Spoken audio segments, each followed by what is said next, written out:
Drop some lead on those motherfuckers.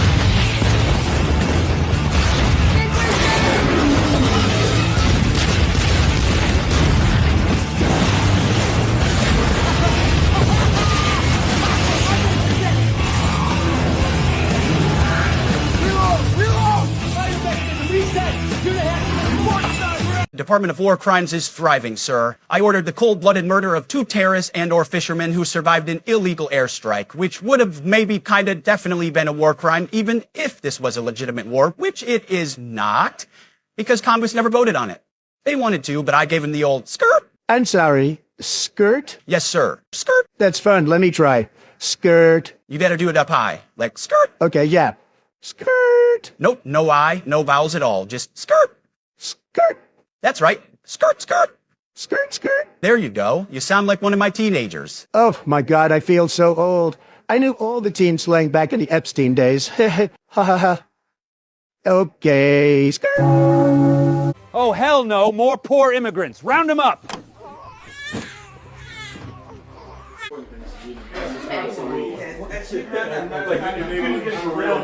I'm tired of your kids. You understand? They make me tired. I was like, I'm putting this on. What color is the prayer rug gonna be? I was like, I don't know how you guys do it. No, you gotta get a kufi. Should we start? Did you all wash your hands? Because don't go to the table.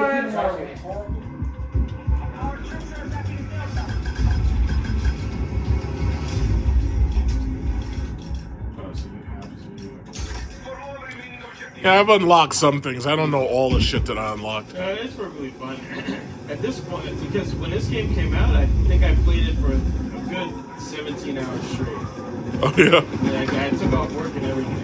So I know, like, the living fuck out of it. Just enjoyable. I don't play it as intensely anymore because I gave it so much goddamn time. But it's still a lot of fun.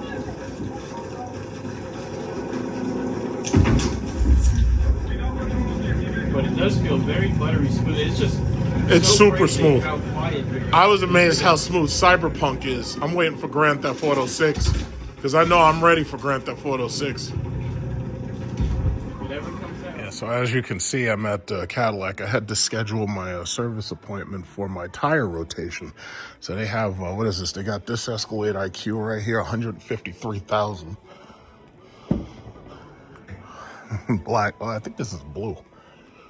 Blue interior, it has the power, open power door close, and it has the rear headrest televisions. Gotta love that.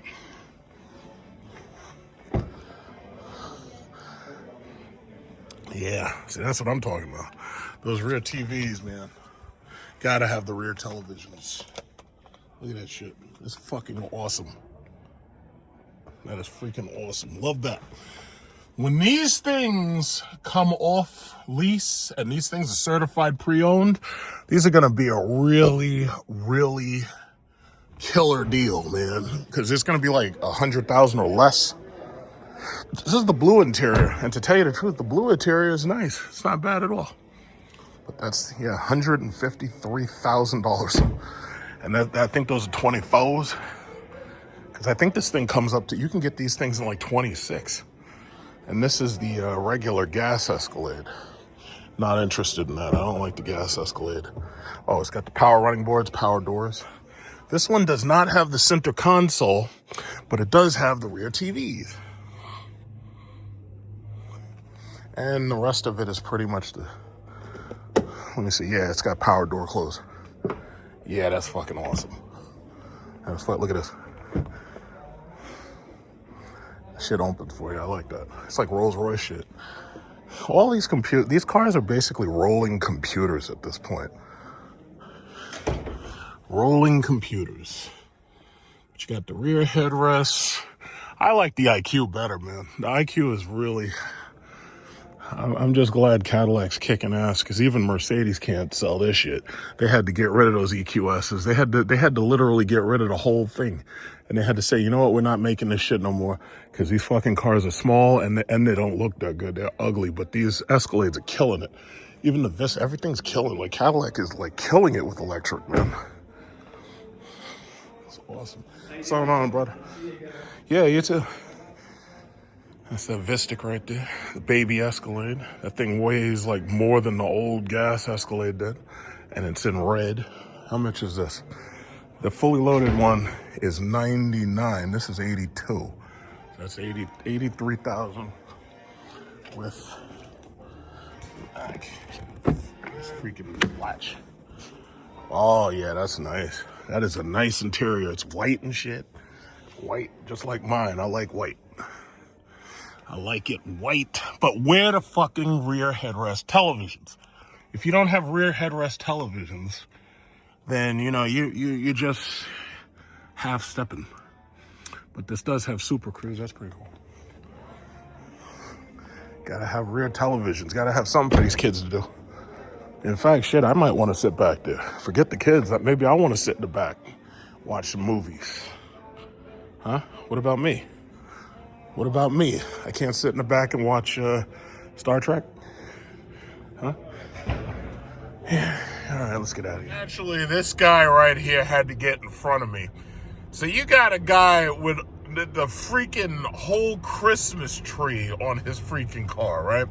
Now, here's the thing. That's illegal. Department of Transportation rules basically say that this is illegal. You ain't supposed to have no other lights on your car except for red in the back, white on the front, and turning indicators that are amber, orange, amber, whatever, yellow, orange, amber. Bottom line is, this guy is way out of line. This guy has got a whole freaking Christmas tree on his freaking car. This shit is ridiculous.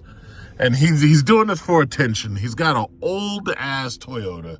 He's doing this for attention. And this is highly illegal, and you're not supposed to do that.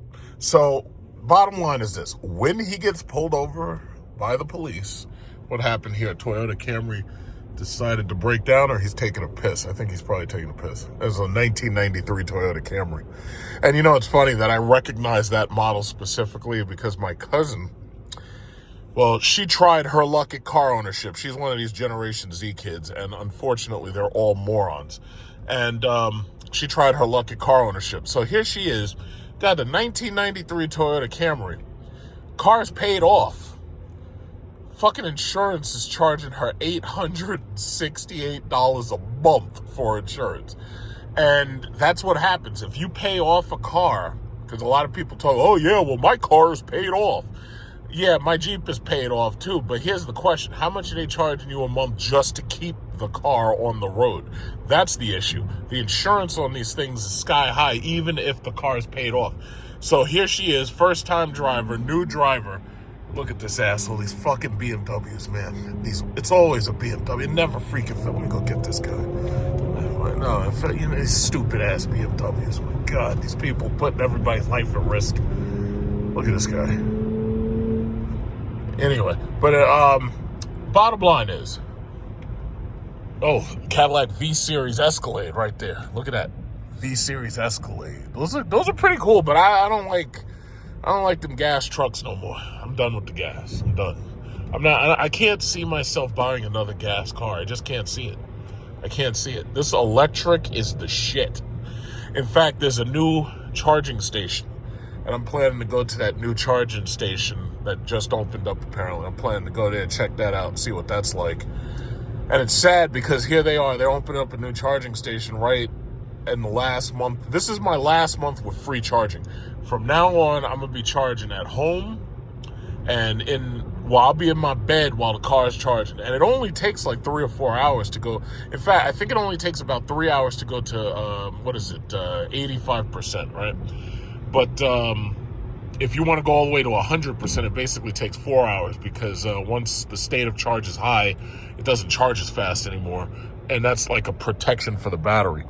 But long story short, if you own a car outright, insurance is going to make you pay. They're going to basically give you a car note. My Jeep SRT 2015, that thing is paid off. It's basically just sitting there until I feel like driving it, which is not usual. I don't even feel like driving it. I'm paying $300 a month on that fucking thing for the insurance alone. Come February. I have to get a new registration. In fact, I think the registration thing is in my mail. I got to get another registration for the update, and then I got to get the inspection done. Now, it should pass inspection without a problem, because what I'm going to do is I'm going to take it to Security Dodge, and I'll have them inspect it, because they inspect basically for free. The only thing that sometimes causes a problem with the inspection is the battery, because the problem is if I don't drive the car regularly, then the check engine light will come on and the battery light will come on. And, as you remember, that they had to rebuild that truck. They rebuilt the engine, basically. I think the gaskets, the headers, all that shit. It was like they rebuilt basically they took the whole engine apart and rebuilt the shit. And that was under warranty. Now it's not under warranty, which means I don't know how long I even want to bother keeping it, because I could just as easily decide, I want to get another car, and I could let this car go back, and then I could take that Jeep, trade it in, maybe get about $15,000-$20,000 for it, and just buy a new car.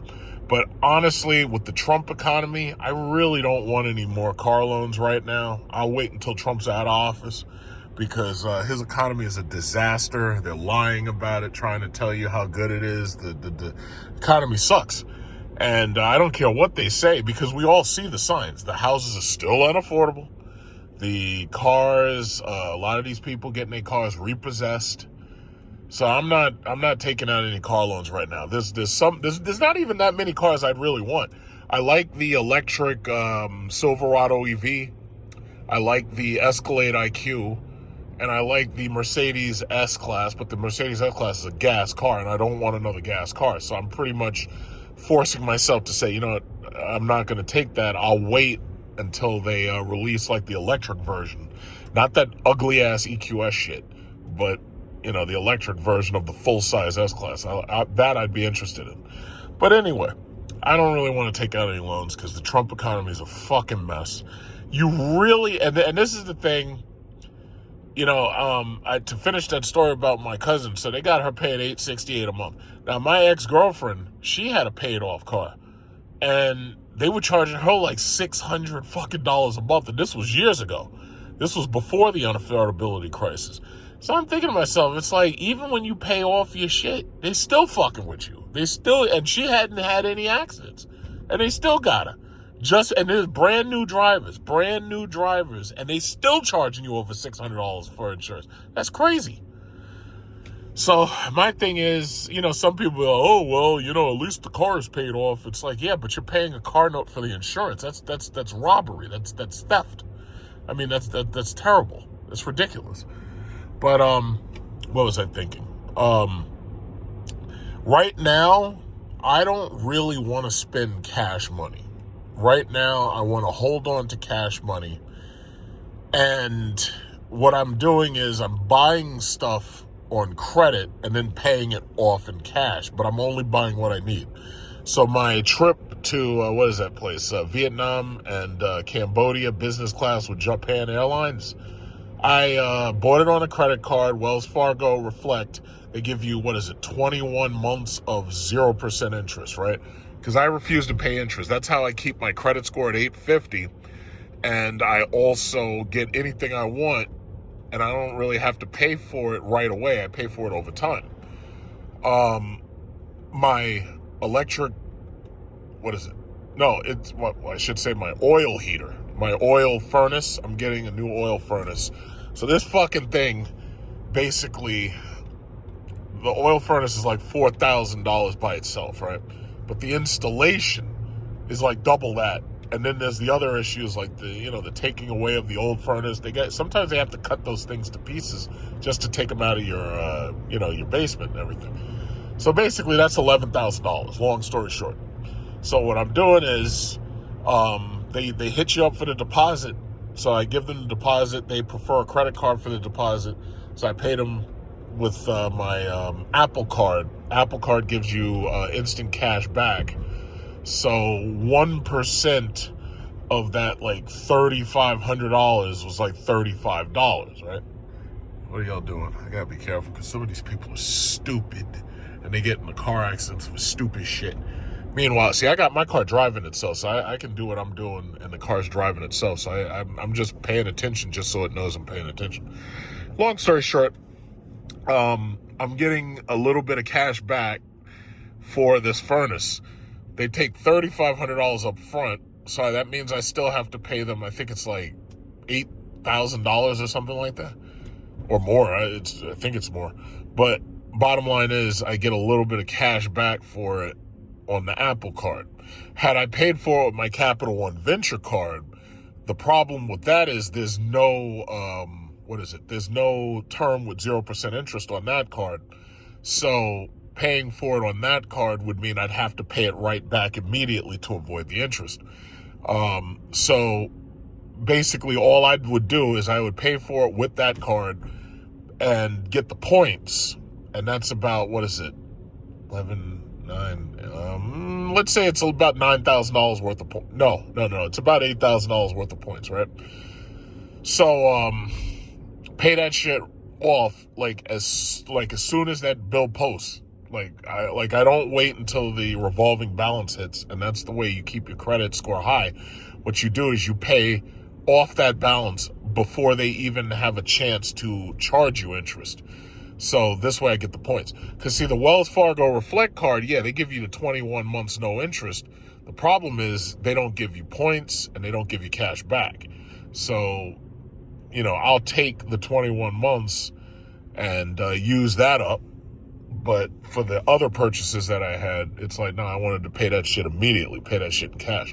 So my computer, I already paid off. My computer, I got, I got my points for that, paid that off. So with the bulk of this purchase, I got cash back on part of it. I'll get points on the other. And I guess the question you really have to ask yourself is, which do you prefer? Do you prefer to get instant cash back, say using the Apple card?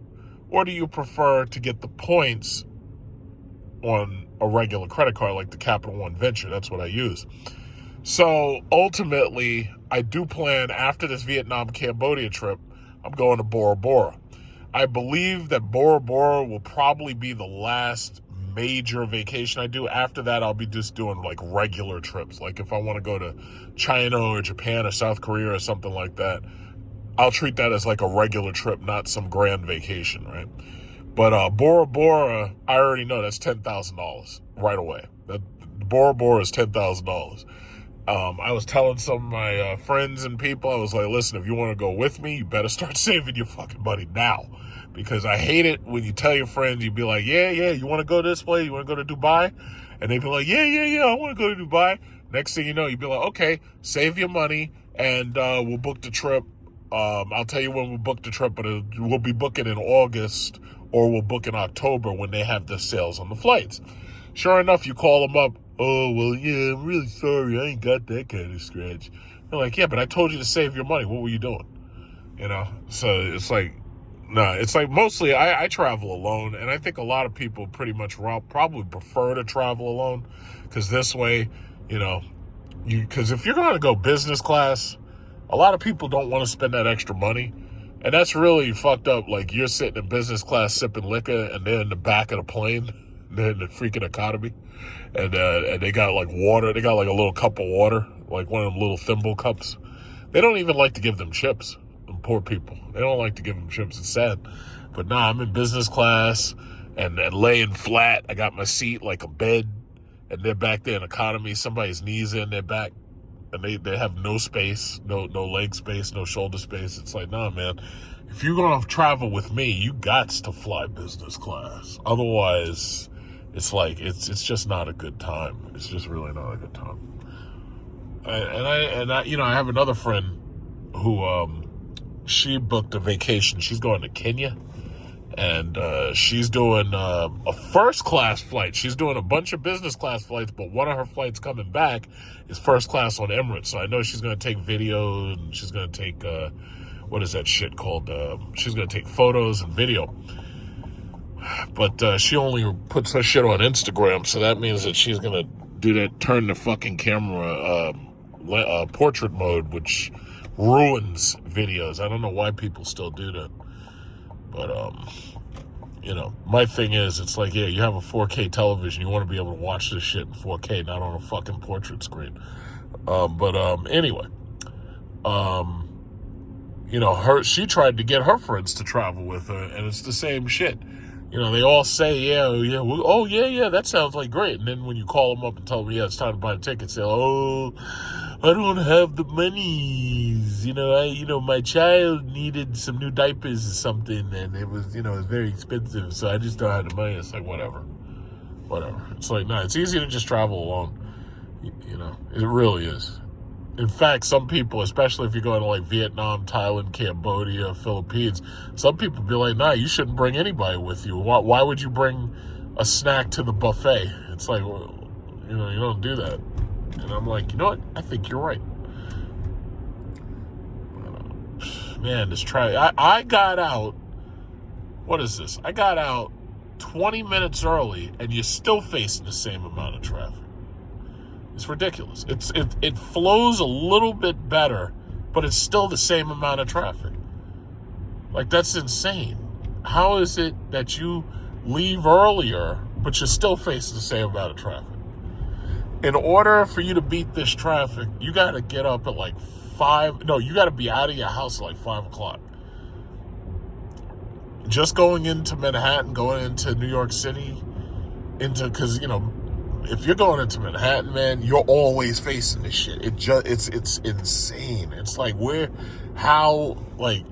these people must get up at 4 o'clock in the morning, get themselves together, and they're out of the house at 6. This is ridiculous. It's an everyday thing. Everyday thing. It's like, I don't know, but and it's sad because, you deal with this shit every freaking day. And it's like, even on a Saturday or Sunday, they got traffic on this shit. It's ridiculous. It's like these people supposed to be at church or something. It's absolutely ridiculous. But yeah, it's gonna be a long week for me, especially dealing with this stupid ass furnace. But at least I'll have a brand new furnace, brand new oil tank. Those things are going to live longer than I am. They're going to outlast me. I can't believe that they build oil tanks and they haven't figured out a way to stop those things from corroding on the inside. Like, you mean to tell me y'all can't coat that shit with plastic or something, or silicone? It's like, you mean to tell me y'all haven't figured that out, how to make an oil tank that doesn't eat itself from the inside out? That's crazy. Really?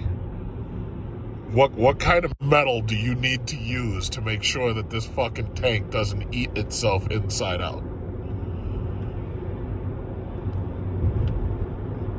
But that's the thing, if you want to be a homeowner, if you want to be a landlord, if you want to be a homeowner, you got to be ready for expenses. And it's funny, the first thing they ask you when they tell you that a job is going to be expensive, like $5,000 or higher, first thing they ask you, do you need a special financing?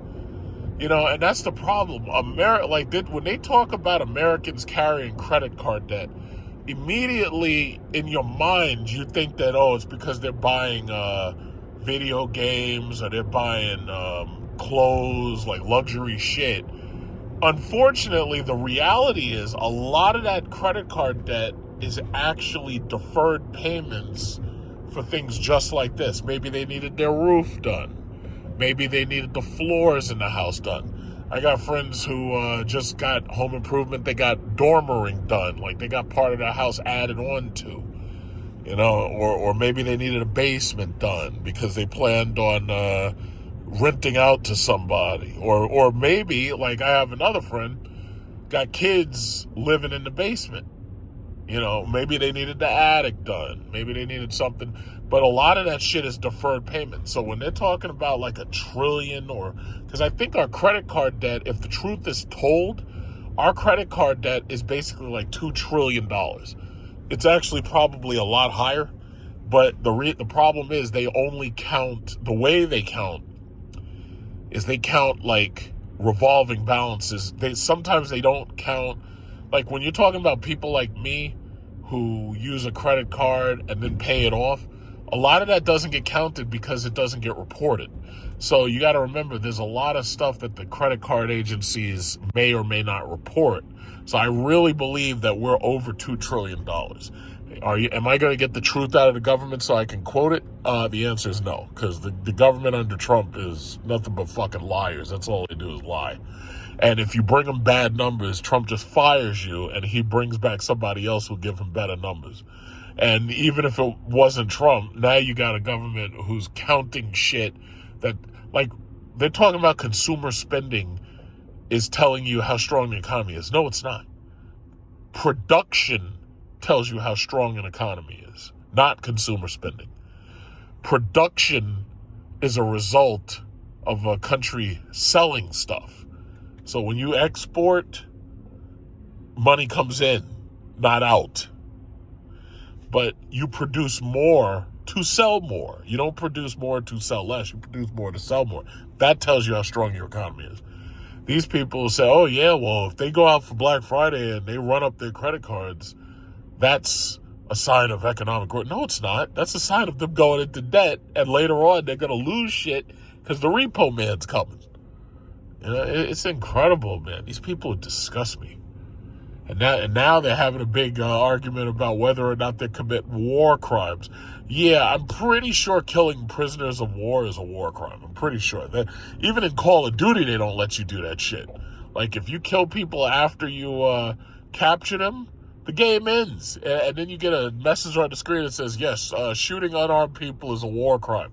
Like, there's a mission in one of the Call of Duty games where you're in a hospital, and some of the people in the hospital are terrorists, but some of the people in the hospital are regular people. If you shoot the regular people, the game ends. And the game says, nope, shooting a nurse is a war crime. And it just gives you a message. It's just, I mean, how you people are so fucking incompetent that you're bragging about committing war crimes. You know, it's like there's Admiral Halsey who just basically said, yeah, I'm resigning at the end of this year. I'm out of here. And you know what that tells me? That tells me that this man has been told to do some criminal shit. He's like, nah, fuck that. I'm out of here. And I'd do the same thing. Like, if I knew that I was dealing with somebody who was literally trying to get me to commit crimes, yeah, I'm not going to do it. And the problem is you'll try to court-martial me and say it's insubordination. Bottom line is, I'm going to tell everybody, listen, this motherfucker's trying to get me to commit crimes. I ain't going to do that shit. Like shooting at drug boats, you're not supposed to do that shit. You're supposed to capture it, and you're supposed to take them people into custody, and you're supposed to do that whole investigation and all that stuff. But blowing up drug boats, nah, I don't think so, man. You can't do that shit. You can't do that. You cannot do that shit. And the Admiral knows it. And that's why you got these high-ranking military people saying, nah, we ain't doing that shit. And they said, nah, we're out of here. I'm out of here. The last thing you need is to be committing crimes for somebody who's going to lie and not be held accountable, you know? And they'll lie on you. They'll be like, yeah, he did it. I didn't do it. It was all him. It was all him. I had nothing to do with it. I didn't know anything. And that's exactly what he was saying. He was like, oh, I didn't hear him say that, but if he said that, I mean, it's okay. I don't have a problem with it. Nah, man, it's like you're setting yourself up to, you're going to be in front of a military tribunal. Look at that fucking cocksucker. I'm going to blow my horn just to make sure it works. And if you get out of your car and try some shit, the Desert Eagle's just waiting for you. Just waiting for you. Look at this fucking idiot with this goddamn Kia. I don't want to be accused of road rage. But I was just testing my horn, really. What is this, a Kia? Is that a Kia or a Volkswagen? I think that's a Volkswagen. Let's see. It's license plate FFL7795. This is a Volkswagen. I think it's a Volkswagen. What is this? These pieces of shit, they don't even put the name on them. What is this? What is this thing? I can't even see it. It's so blurry. I think that's a Volkswagen. Yeah, well, if there's any law enforcement personnel watching, I just want you to know that this guy is a reckless driver, And, you know, he likes cutting people off. So, you know, deal with him. You know, get him. In fact, let me pull around and let's see this. Let's see. This is a Tiguan, Volkswagen Tiguan. And, yeah, now we get to see who's in there. Is that a woman? Oh, yeah, it is a woman. Hey, these fucking aggressive drivers. Gotta love it. I don't know what's wrong with these people, man. It's like that. You're the reason why people get into accidents. Freaking stupid-ass Volkswagens with these aggressive female drivers who don't take accountability for anything. It's like, you're the reason why people get in accidents. Now, see, my car was driving itself, and it was doing what it was supposed to do. It wasn't causing problems. You're up there cutting people off. For what? We're not going nowhere. Look at all this fucking traffic. We're not going anywhere. You can cut me off and the next two guys, and you still stuck. Why are you cutting people off? You know, it's just incredible. It's just absolutely incredible. He gets so aggressive. You know, and the last thing you need is one of these people to try to get out of their car and come at you, because let me tell you something. I'm waiting for you to try that shit. I'm waiting for you to try that shit. You know, but bottom line is, it's like, you shouldn't be doing that. Like, what happened to civility? What happened to civility? You know, I'd hate to have to put 2 or 3 in one of these people for something nonsense. Like, I'd hate to do it. I didn't want to do it. I didn't want to do it. But I'll do it. I'll do it. Don't test me. Don't test me. I'd hate to do it. I would hate to do it. Yeah, I choose the bear. Yeah, okay. Yeah. I don't know why do people do, you know, I've seen so many road rage incidents, so many road rage accidents. It's like, I just try to let the car just drive itself. And I just sit back and just, you know, just relax. You know, but you got these people just ruin everything. I don't know what it is. Especially these BMW drivers. Look at this guy. Come on, man. Really? Guy's got this big-ass accessorized van. He's up there, like, driving slow and shit. Just stay in the right lane. What are you doing? Where are you going? Uh-oh, BMW driver. Here we go. Oh, no, wait. That's a Subaru. I guess they're making these Subarus look like BMWs, too. Oh, goddamn Subarus. Yeah, they're another one. They're the reason why I don't like performance cars, because all of a sudden these Subarus pull up on the side of you. Oh, yeah, you want to race? I'm like, no, that's okay. I really don't. Yeah, well, come on, man. Let's see how fast that thing is. Nah, that's okay. No. It's like, no. Just go away. That happens to me more than you believe. You want to see how fast that thing is? No. I'd really rather not. No. I just don't know. Goddamn Subarus, Volkswagens. Especially those little Volkswagens with the manuals. Those are the worst. Alright, yeah. I'm going to get out of this traffic. I'm going to head towards Atlantic Avenue. I'll take that into Brooklyn. Take that through Brooklyn to Manhattan. Welcome to adventure, kiddos. A quiet getaway. Whoa. Who are those people? Turns into... Are those presidents? We're so grounded. The most unexpected summit on Earth. Okay, nobody mentioned politics. Or coconuts. So I have decided that I'm going to go test out this new EVgo charging station. Now, it's been built probably within the past month. And what's interesting about the EVgo network is they don't tell you when they've opened up a new charger. It's like they let you just figure it out on your own.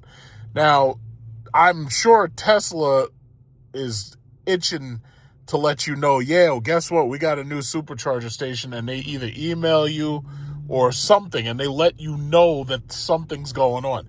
EVgo, I don't know who they got working there. I don't know what their, what is it called? Media team or whatever. I don't know if they've got anybody working there, honestly, because for all I know, maybe it's just they build the chargers and that's it, and they just leave it. But the bottom line is, nobody said anything. So there's a new charger, and instead of going to the Westbury Target charger, I'm going to go to this one instead. There aren't very many EV Go's here, but it looks like this is going to be one to offset the number of people who go to the Westbury charger. And this one is in an area, it's called Jericho Park. So basically this is, what is the street called? This is called Jericho Turnpike. And Jericho Turnpike is the Nassau County side of Jamaica Avenue. So if you take Jamaica Avenue from Brooklyn all the way through Queens, and then you get to the Nassau County side, it turns into Jericho Turnpike. So this is Jericho Turnpike right here. And basically it's right down this block. So there's also, there's way more Tesla chargers than there are EV Go chargers. So I've constantly said this, like now that I've owned an electric vehicle and I'm going on my, I'm going on basically my third year of ownership, I'd say, because we're ending my second year. I'm going on my third year of ownership. The main things that I think, if you plan on buying an electric vehicle, because I've seen like some people on some YouTube channels and they're trying to talk about, EVs are bad for people to own. There are certain people that electric vehicles will not work for. There's certain people that it's probably a bad idea. I live in a city. I live in New York City. This city is very, very populated. People, some of us have houses, a lot of us don't. And the way I see it is, if you have to drive back and forth between your house and work or your house and school, like if you're a student or something, and you have a house and you can plug in to charge your car, an EV will probably work very well for you. If you have a 240 volt socket, like if you had an electric dryer or an air conditioning unit or something outside, and you have that socket and you have, or if you're willing to spend the money, have an electrician come in and install the line directly to your fuse box, and you have a driveway, an electric vehicle will probably work very well for you. But the problem is there's a lot of people who do not have a house. There's a lot of people who do not have a driveway. There's a lot of people who do not have a garage.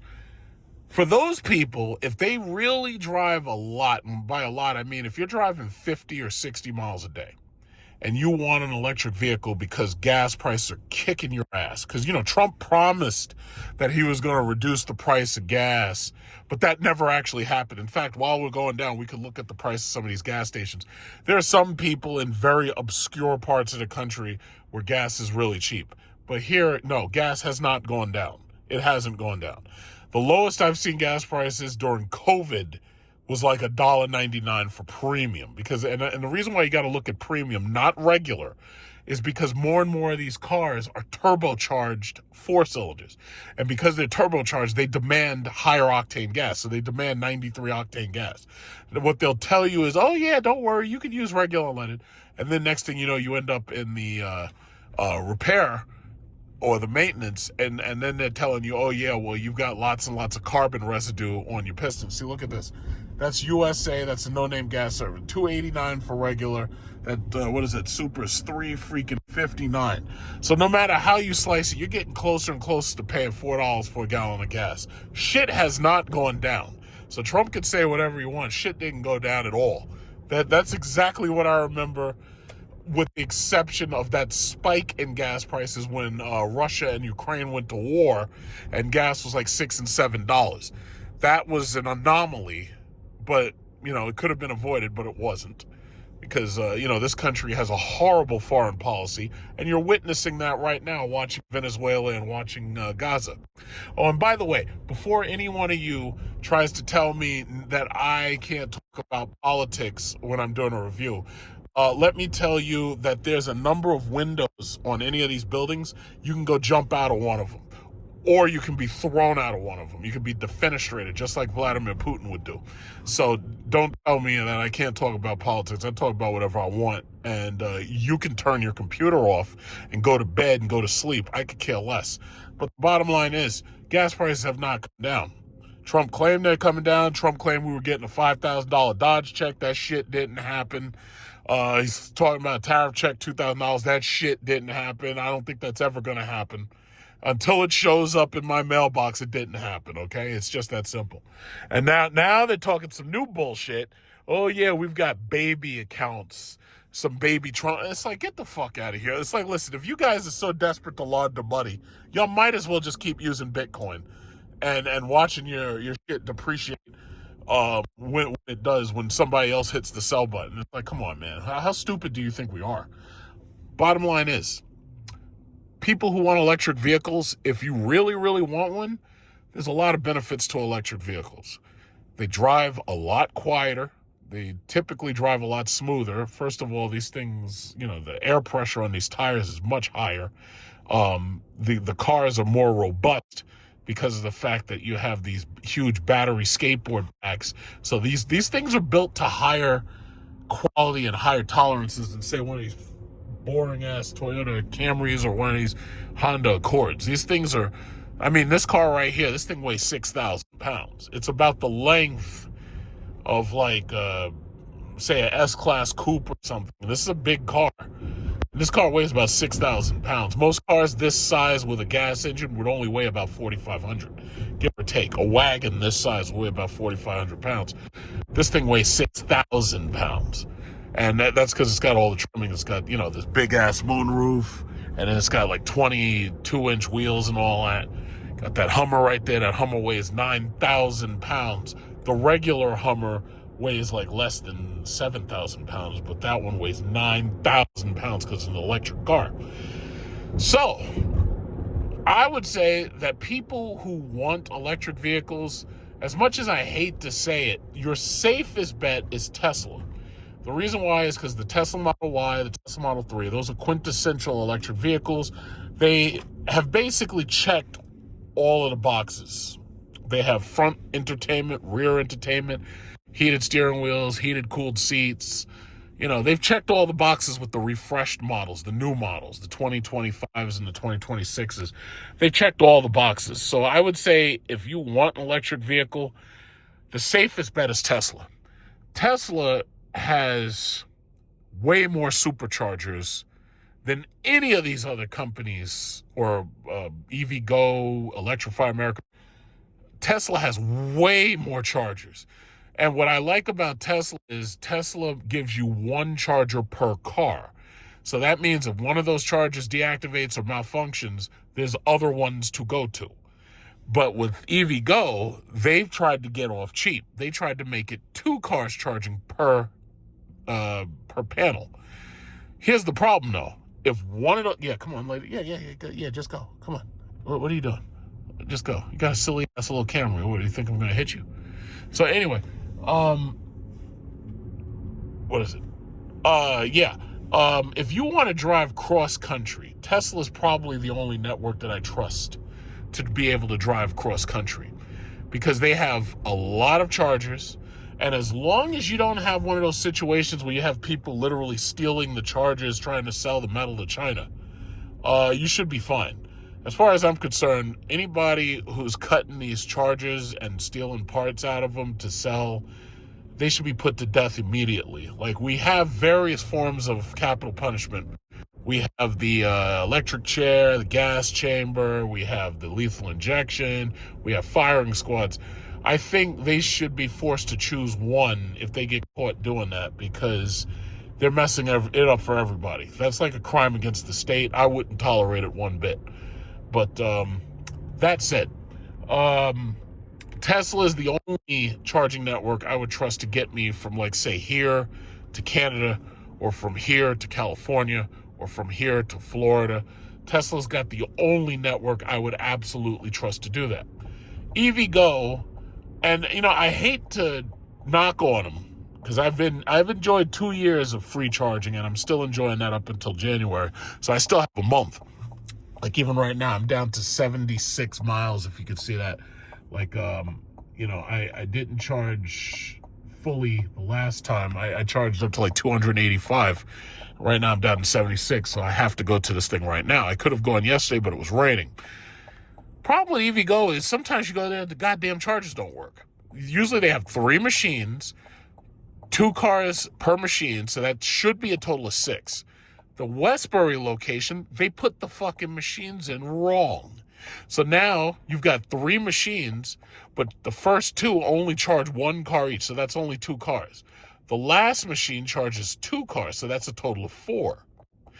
Problem is, sometimes if that last machine stops communicating or goes down, now you've just lost 2 charging abilities. You've just lost 2. For one machine, you just lost 2.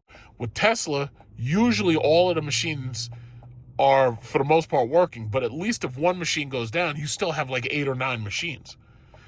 And, you know, that's what it really comes down to. Tesla, you know, the people who thought it through. Another thing, they decided to keep the gas panel as an electric panel. So they keep the gas. See, normally on a conventional car, the gas tank is right there in the rear of the driver's side. Tesla decided that they were going to keep their charging in that exact same spot. Here's the thing. Company manufacturers like GM, and this has nothing to do with EVgo, but these people decided to put the chargers in the front of the car, or the charge port in the front of the car. It doesn't make any sense. Now, I do understand in Japan, you know, there's not a lot of parking space, and I understand that the cities are really, really crowded and everything. So what they decided to do was, when you look at cars like the Nissan Leaf, or at least the outgoing Nissan Leaf, they put the panel in the front. Even Porsche's guilty of shit, putting the panel right next to the driver's front. Why would you do that? If they had kept it where the gas tank traditionally goes, not only does it help the overall look of the vehicle, but on top of that, it makes it easier for everybody to standardize how they're going to plug in and charge a car. But, you know, in the future, they're going to probably change these port locations. I just think they shouldn't have done it like that in the very beginning. So we're almost there. If we can get through this freaking horrible traffic, we're almost there. And this is the Jericho Park charging station. So I can't wait to see what it looks like. My system right here says that there's 4 out of 6. Now, I don't know if it's 4 out of 6 free or if it's 4 out of 6 in use. So either there's 2 free, or I'm not sure. We'll see when we get there, because for all I know, I'm driving there. Somebody could pull out right now. I really don't know. We'll see what happens. But if this is to be believed, it's telling me that there's 2 free spots. What I also had to look up on the app was that each machine supposedly is a 350 watt machine, a 350 kilowatt machine. Why does that matter? The older machines are 100 kilowatts. And the machine that came right after that was 150 kilowatts.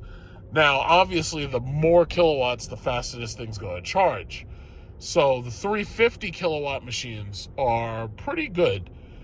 Most of these machines, even if they say we're going to do 400 or 500 kilowatts, most of these things don't get anywhere near that. Now, if we, you know, first of all, Google and Amazon are bringing back nuclear power. Indiana is bringing back nuclear power. A lot of these data mining companies, they're planning on bringing back nuclear power. I think that that's going to help us ultimately improve the grid, the power grid. And I think we're here. I think we're going to end up improving the power grid. And I think that's going to ultimately be good. Oh, there it is. There it is right there. That's beautiful. Look at this. Now I just have to get past these people. Okay, so if these people stop, there it is. Okay, so you see how this is? Oh, there's a lyric there too. This is beautiful. Okay. All right. So this is a little bit different. Look at this, King Cullen. I can go shopping at King Cullen. And that's another thing. When you charge, you want to have something to do while you're sitting there, while you're waiting, right? So we got Ace Hardware. We got Nails and Spa. We got Jersey Mike's. We got Five Guys, so you can get a very expensive fucking Frank or a very expensive burger. But see, here's the problem. These cars, as you can see, these cars are being positioned all over the place simply because all of these cars don't have their charging ports in the exact same place. Now, I think I'll park right here. Look at this guy. Look at this. Okay, we got this Lyric right here. So I'm going to park sideways in so that this way it's easy to access my port. Okay, let me just make sure I'm getting in here nice and let me make sure I don't want to hit this bollard right there. So let's see. Okay, this is not bad. So I know this place, and it's funny. Like this Five Guys, I've gone here with my father for lunch a couple of times, and Jersey Mike's I haven't been there. Where we got Jericho Wine, so we got a wine store right there. I can go in there and get some hooch. We got Nails and Spa, and we got King Cullen, and then I got this guy with this. What is this thing? A Kia next to me. Okay, so this is not too bad. Okay, so let's get out here. Let's initiate charging. And, I'll be able to talk about my Tesla adapter because they gave me a brand new Tesla adapter. So I got that in the trunk, so I'll be able to talk about that a little bit. And let's get this show on the road. All right, so here we go. I just initiated the charge, so it's starting to charge right now. Let's see this power flow. Oh, looks like I got to walk around these wires. See, we don't all have the charging ports on the same side. So basically, it's like you got to walk around the wires and shit. Let's see how fast this thing is. Okay, so it's a 350 kilowatt machine. And it says it's charging at 144 kilowatts. So basically, they give you about an hour to charge up. But once again, once my... okay, let's see, 365 amps, 373 volts. Duration is 52 seconds. 1 kilowatt has already been delivered. Okay, go back. Info. I don't know if they say how much it costs. Maybe they do somewhere. Trouble with a stuck connector. No, we don't have that problem. Go back. Yeah, later on, when there's nobody there, I'll check and see how much does it actually cost, because when one of us gets off, it'll revert to that mode and everything. But yeah, this isn't too bad right here. So I'm getting all charged up. I'm gonna go into one of these stores. I'm gonna see what's popping in one of these stores, because you get something to do for about 30 minutes, give or take. But yeah, this is the new station. So we have three 350 kilowatt machines. And this is what we got here. So it's not bad at all, right? We got a Staples across there. So you go to Staples, you go to Petco. What else we got? Sushi. We got sushi right over there. There's a sushi restaurant. All right. So that's not too bad. That's not too bad at all. All right. So this is the new charging station that they just opened up. This area is called Jericho Park. And this is basically on Jericho Turnpike and Nassau Boulevard here. So we finally got a new EV GO station nearer to Queens. And here's my car right here. So we have 3 machines that are 350 kilowatt machines, just 3. Each one handles 2 cars. And of course, because the Lyric's charging port is located on the driver's side, I had to park sideways instead of just parking straight in. But this guy, he pulled right up to it, so he was able to park normally within the lines. So we've got 3 machines, and right now, let's see, 2 of us are on this machine, that guy with the Kia is on that machine, and then this guy with the Mustang is on this machine. So what do we have around here? We've got Five Guys, Jersey Mike's, Staples, Petco, we've got Walgreens, we have a sushi restaurant, we got King Cullen, we got Nails and Spa. It says new something. I think that's like a Chinese food restaurant. I can't really tell. But there's a sushi restaurant right there, so that could be fun. I don't know about that. We're gonna look at that in a little while, maybe. Tropical Smoothie Cafe. All right, so you got some decent stuff around here, because it's always important, to have some nice stuff that you could do, So this is not bad. This is not bad at all. I'm gonna just take a couple of pictures so I can add this to the Google Maps. So this way, more people will be able to see what this place actually looks like. You know? All right. So it's not too bad, huh? This is pretty cool. So I was down to 86 miles left, and now I'm charging to full. Oh, here we go. This is King Cullen. Let's see what we got.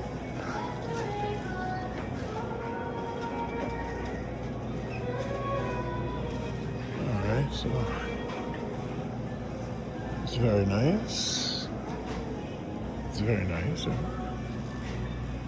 Some produce over here. So here's the thing. Once my free charging is over, I'm going to be charging only at home. So that means no more exploring of new charging stations. I mean, if they open up other ones that are not far away, yeah, I mean, I'll stop by and visit. See, do they have shredded pork for Caesar salad? I don't see the flakes. It's not flake.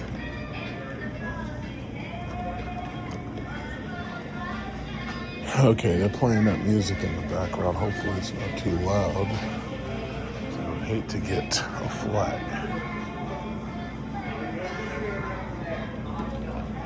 This is shredded. I'm looking for shaved. That's what I'm looking for, but I always do shredded.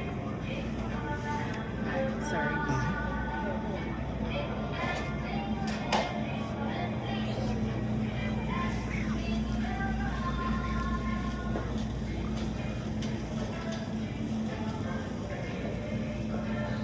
I don't see it. Okay, well, I guess I'll just stick with the feta cheese for my salad until... Oh, it's over here? No, this is that blue cheese and feta. Yeah, shaved Parmesan for Caesar salad, I don't see. Only blue cheese and feta. Oh, well. Okay, well, I could deal without it. Let's see what else they got. See, this is what every single one of these, what is it? Every single one of these charging stations should always have some type of grocery store. Or I should make that backwards. Every grocery store should have a charging station. That would make, well, but you know, it's coming. It's coming. What's this? Yeah, you know what? I'm not. It says sell by 12/4. Today is 12/3. No, that's okay. Usually, when I want to get sushi, I go to the Chinese buffet because they make it fresh right in front of you. All right, so this is not so bad. It's pretty cool.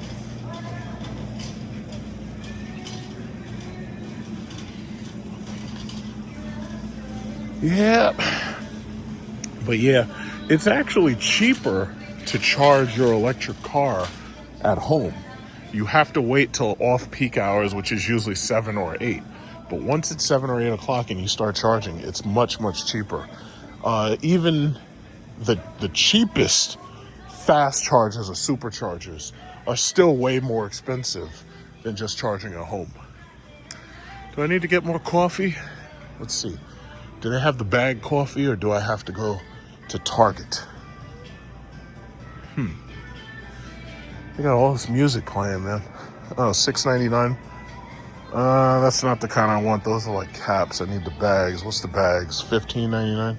$10? Yeah, I probably have to go to Target. Oh, wait. Price lock. $9.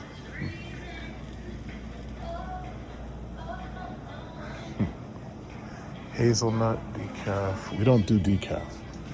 When I start drinking coffee, it's never decaf. Ever. I want the full hit. Let's see. Yeah, I'm gonna go to Target. I'll see what Target has because this price seems a little high. A little high. Like dismiss. I think you get the point. Parsley. And I gotta go to the bathroom. What is this? Dry fruit. I already have some of that.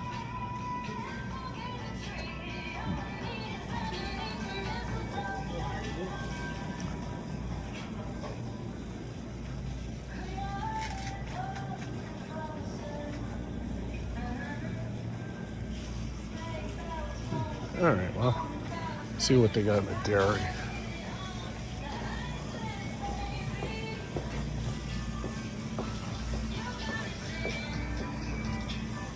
Yeah, not bad, not bad. I gotta get more oil eventually, but I can wait. I don't need it right now. Do I need anything here? I don't think so. What is this? Pickles, almonds, condiments? No. No, I don't think I need anything from here just yet. I can hold out. What is it, 2 for $5? Yeah, soda prices are still high. I think I have all my extracts.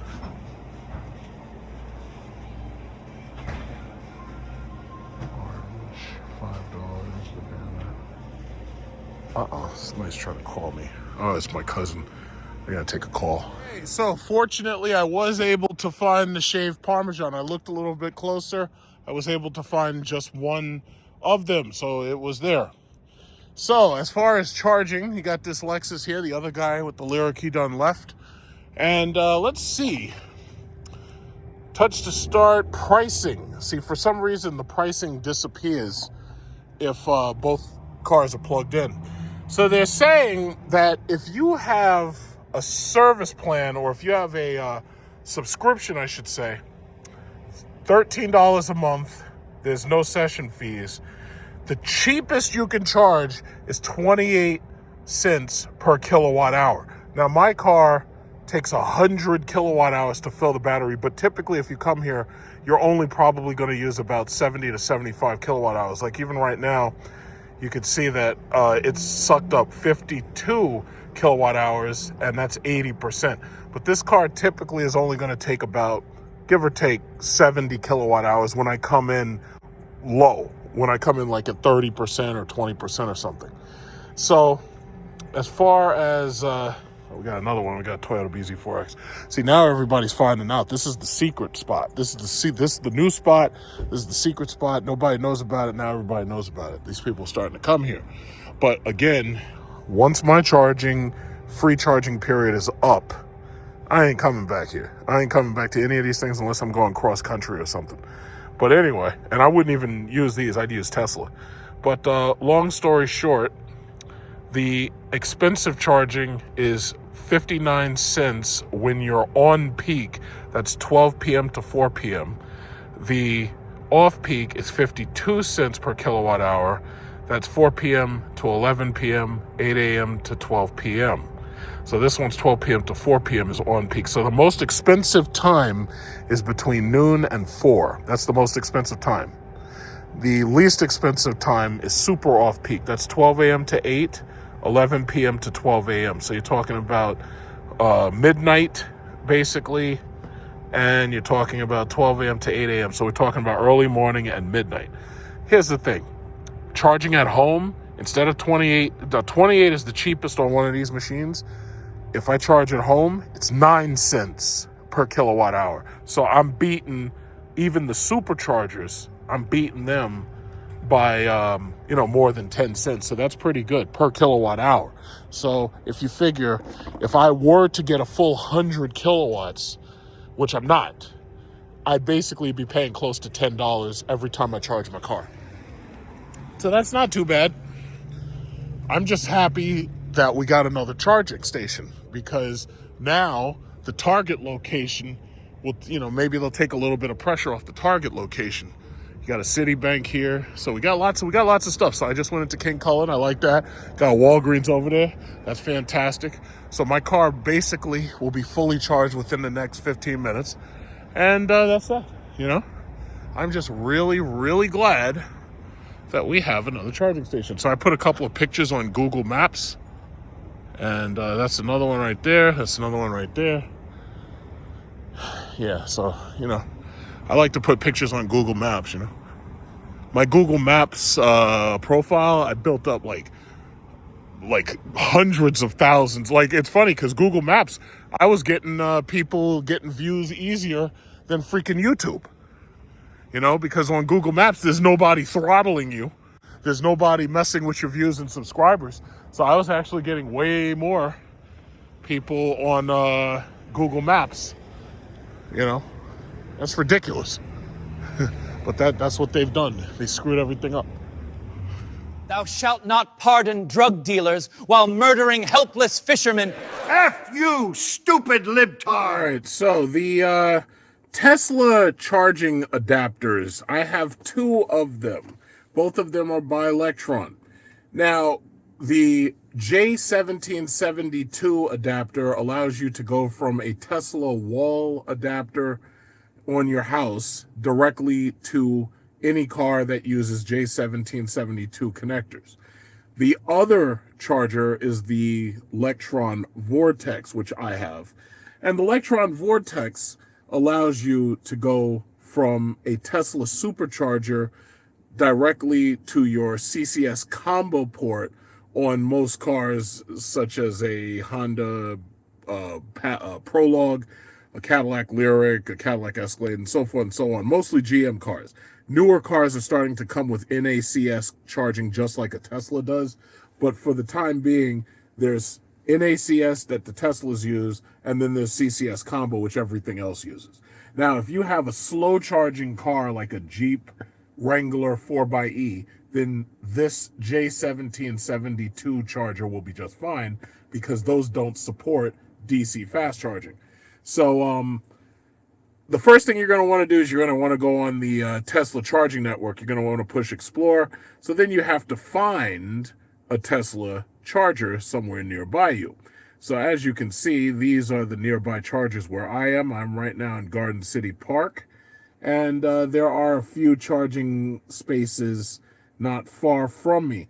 But the problem is that if you want to use a supercharger instead of a home charger, you have to find a supercharger that's ready and able to accept your car. So in order to do that, you have to make sure that your car is capable of charging in that spot. The Tesla app allows you to enter the information for your car, and it allows the app to then tell you which charger you're capable of going to. So for example, I have 12 superchargers in Carl Place, 20 superchargers in Garden City. There are 12 superchargers in Glen Cove Road. There are also, 16 superchargers on Stewart Avenue. So it all depends where I want to go, and there are plenty of banks of chargers. As you can see, the 20 is in Roosevelt Field Mall, so that's a pretty big place. A lot of people using that all day long.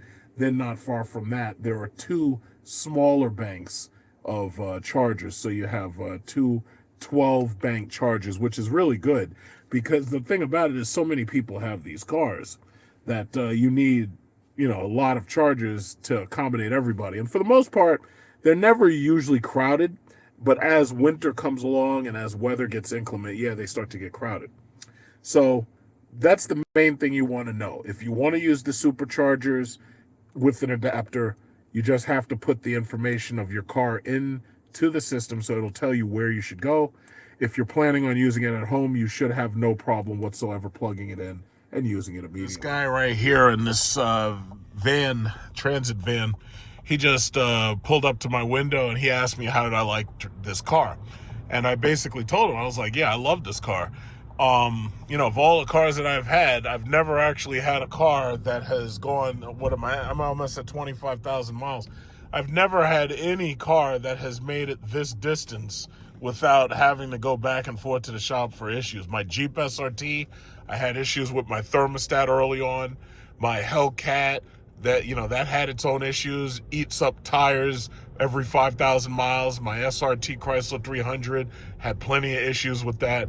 But this car has been remarkably reliable. It's actually amazing how reliable these cars are. And I'm happy with it. Like here, we got one of these Dodge Chargers over here. That's the better model than this. It's unfortunate, Chrysler couldn't get the electric car proper because they had too many problems with their 12-volt system. So it's like I would never want to buy one of their cars. Not right. Like Stellantis is a mess. It's a complete mess. I wouldn't want to buy one of their cars. I couldn't do it. But I'm very, very happy with this car. I think Cadillac knocked it out of the park.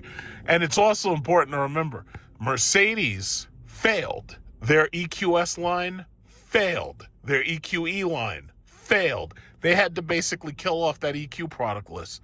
Because first of all, the cars were ugly.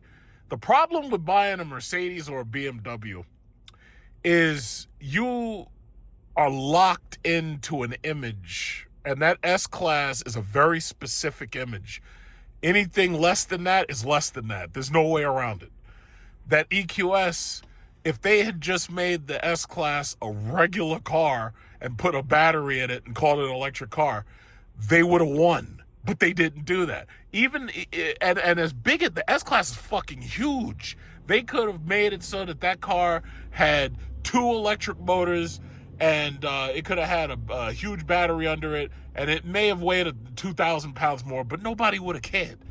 Problem is, we're chasing efficiency because we're Germans and we chase efficiency. We are Germans and we chase efficiency. So we're mostly interested in making sure the car's efficient. They fucked up. They fucked up entirely. It's sad. And that they had to get rid of that whole line because they screwed up so badly. Even the electric G-Wagon wasn't selling. And all of these badge whores out here trying to buy these G-Wagons so that they think, they try to make people think that they're richer than they are. That failed. And I'm shocked because I thought the G-Wagon at least would have done well, the electric G-Wagon. And they're like, no, nobody's buying them. Because the problem is, if somebody really has that kind of money, they're going to buy the AMG wagon. They don't want the electric one. They want the AMG one.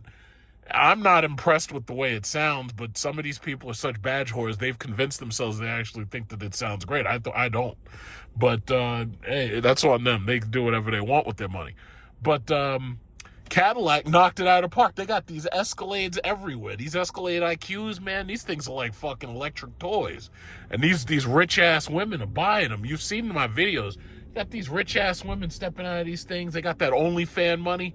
They buying themselves EV Escalades. $155,000. That shit is crazy. I can't see spending over $100,000 on a car when I already know the depreciation is going to give me a $30,000 haircut in 2,000 miles. There's other things I can do with $30,000 than just throw it away. I'm sorry. I like that car, but I'd lease it. There's no way in hell I'd buy that thing. No way. I couldn't. I just couldn't see doing it. It doesn't make sense. Because, you're going to take such a massive hit on depreciation. It just doesn't make sense. There's a Tesla charger right here. And I basically want to make a video clip where I'm demonstrating the J1772 Tesla adapter. Really, I didn't know it was going to get this dark this quickly. What I really should have done was I should have done this during the day, another day. But you know what? I'm just going to do it now because I can always fill the video with other information in order to pad the length of it. But the main important thing is that, I just demonstrate that it actually, plugs in and everything. But, that it's easy to use and all that. In fact, I think the charging system is right here. It's right here past this Macy's. The chances are there's a lot of these people probably... Oh, shit, there ain't nobody there. This is perfect. This is perfect. I wanted to get here when there's nobody here so that this way I could come in, I could do my little dance on their charging network and then just get out of there and nobody even knows I was ever there. I'm like a ninja. It's like I don't even want you knowing I'm there. This is the Tesla charging network. So as you can see, Tesla's back in when they charge. But if you have anything else other than a Tesla, you're going to have to go, to make it easy on yourself, what you have to do is you have to pull all the way in as close as possible and probably on an angle in order to make sure that there's enough wire. Now, as far as I can see, this Tesla charger doesn't have one of those magic docks. I can't really see it too well. But the way these Tesla chargers work is these use the app in order to initiate charging and in order to monitor your charge. These do not have a LED display or anything of the sort. So you can't see how fast you're charging unless you're just looking at your monitor.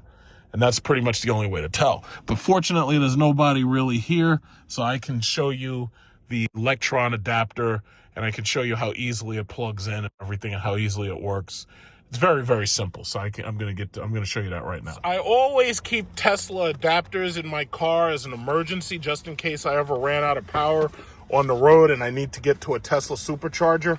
So the Electron charger comes with a little pouch, and all you got to do is just take it and plug it in. And if you have plug and play charging, you shouldn't have any problem plugging it right in. You don't have to pull the cap off simply because this is only a J1772. But therein lies the main issue with this charger. This is really designed for home use because this one is not a fast charger. So let me get that out. This is not a fast charger. This only uses the top portion. It does not use it doesn't use the AC/DC fast charging port.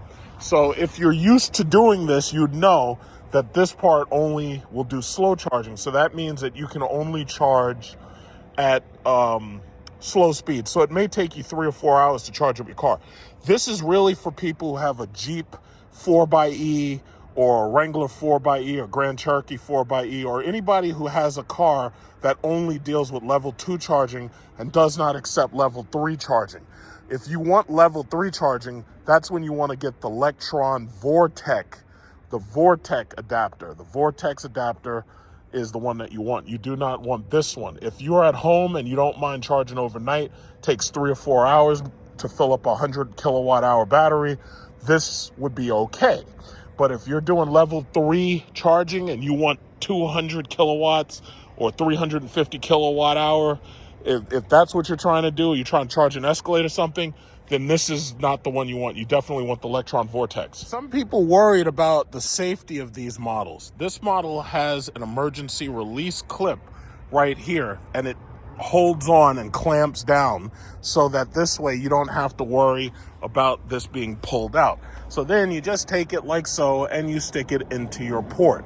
So that is pretty easy. In fact, I have to pull up just a little bit more in order to make sure I can put it in and I don't have to stretch it or anything like that.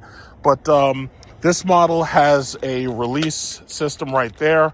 My car and many other cars like it have a lock that's built in that clamps down onto this to make sure that you can't just pull it out. But on top of that, there's a third latch right there, and that latch right there makes it so that this connector for the Tesla adapter does not slip out. Oh, there it is. It's clipped in. Once everything is said and done, you can begin charging. So I'm just going to back up. I'm going to take a picture of this just so we can have it for record. But here you are, me, Cadillac Lyriq Lux 3 at the Tesla charging adapter. And that's it. Electron has been really good to me. Their products are fabulous.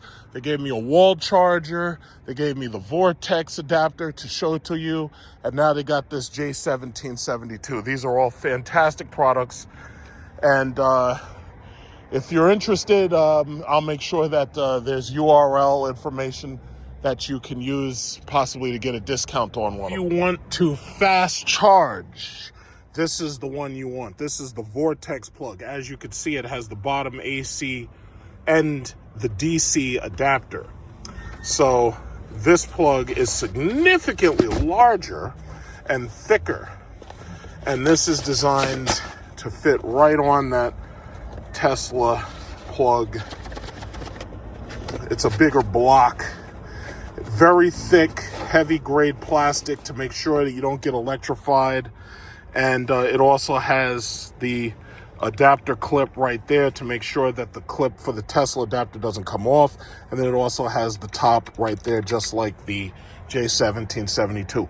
I keep both of these in my car for emergency purposes, just in case I were to drive someplace and I have to emergency charge. I can charge in the Tesla adapters, any of them pretty much at this point, or I can use one of their version 4 chargers. So this is what you're looking for.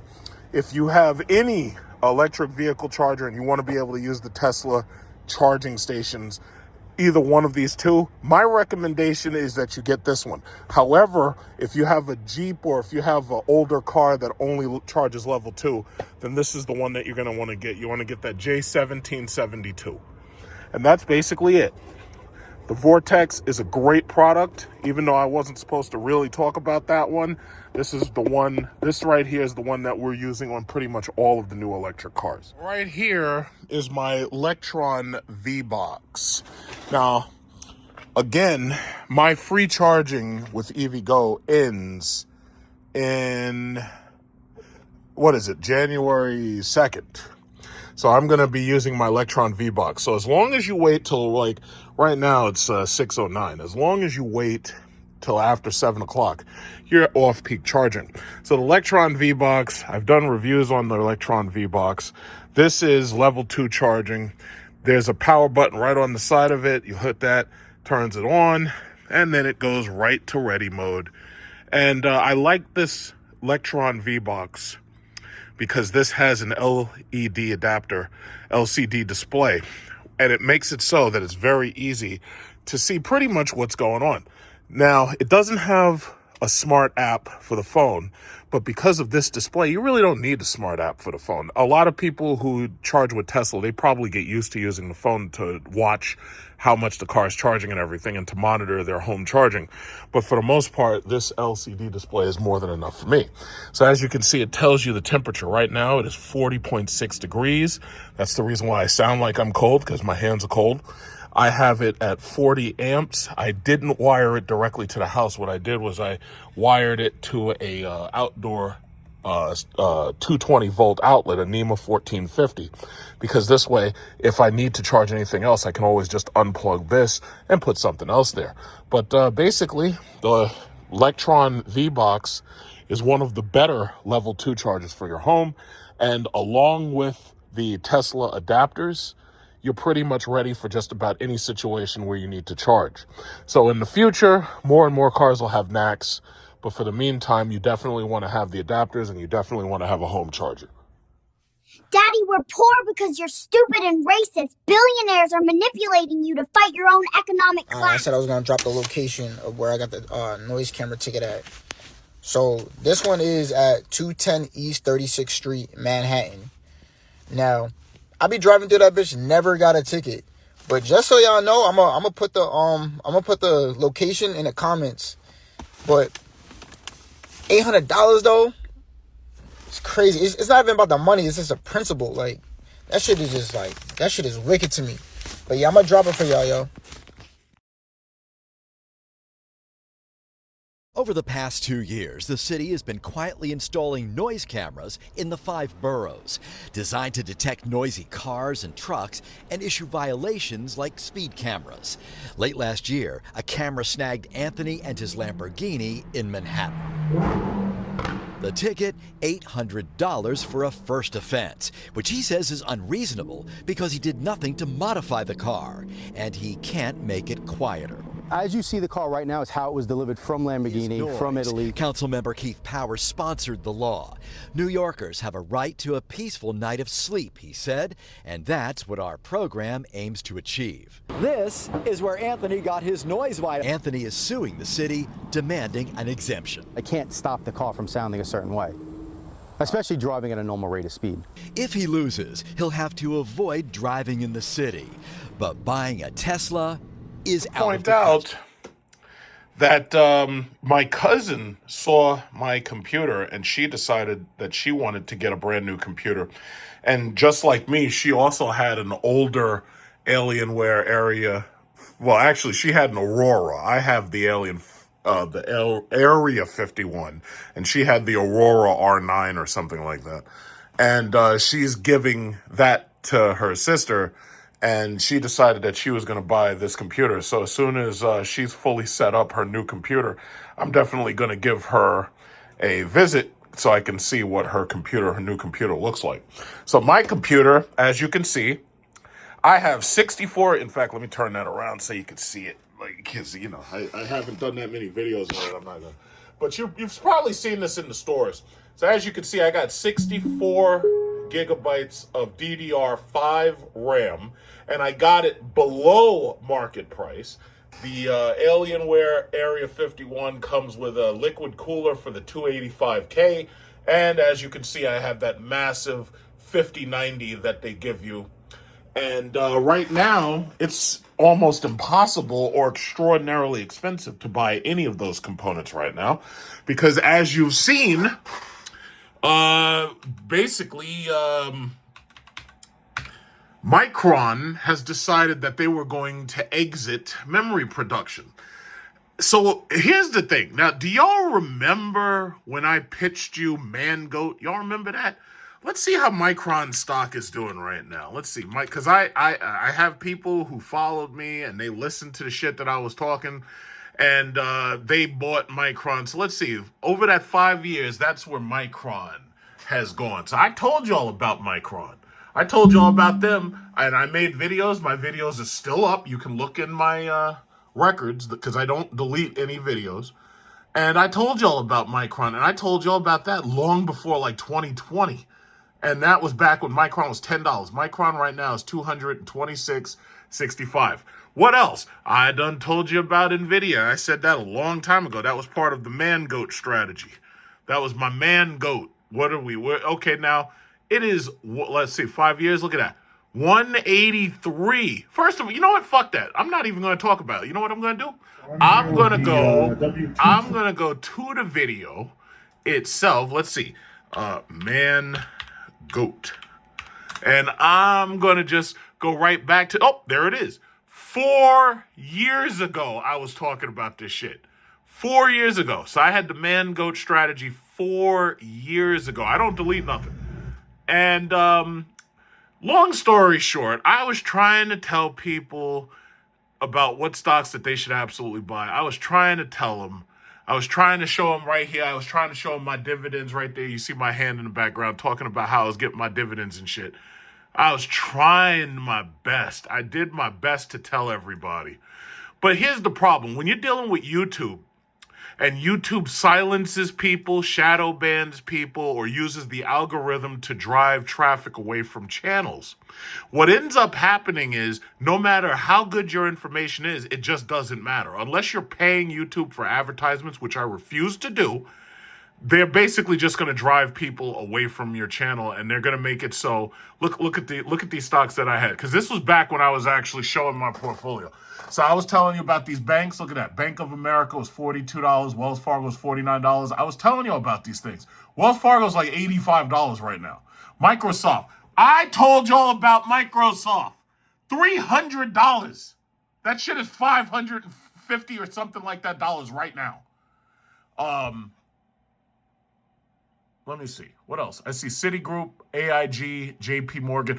I bought a lot of this man, because see, what I told you, my strategy was I was buying stock using YouTube money. And I was maximizing the potential, like even Walmart. What was it? Like I had Walmart, I had Capital One Financial right there at that time. And this is just one portfolio, because the drive was, what I was going to do was take $5,000, put it into a portfolio back when the market was crashed on oil and back when it was just crashed during like COVID. And I was going to turn that money, $5,000, into a lot more money. Well, guess what? I got over $65,000 out of that $5,000 by the reinvestments and the dividend reinvestments.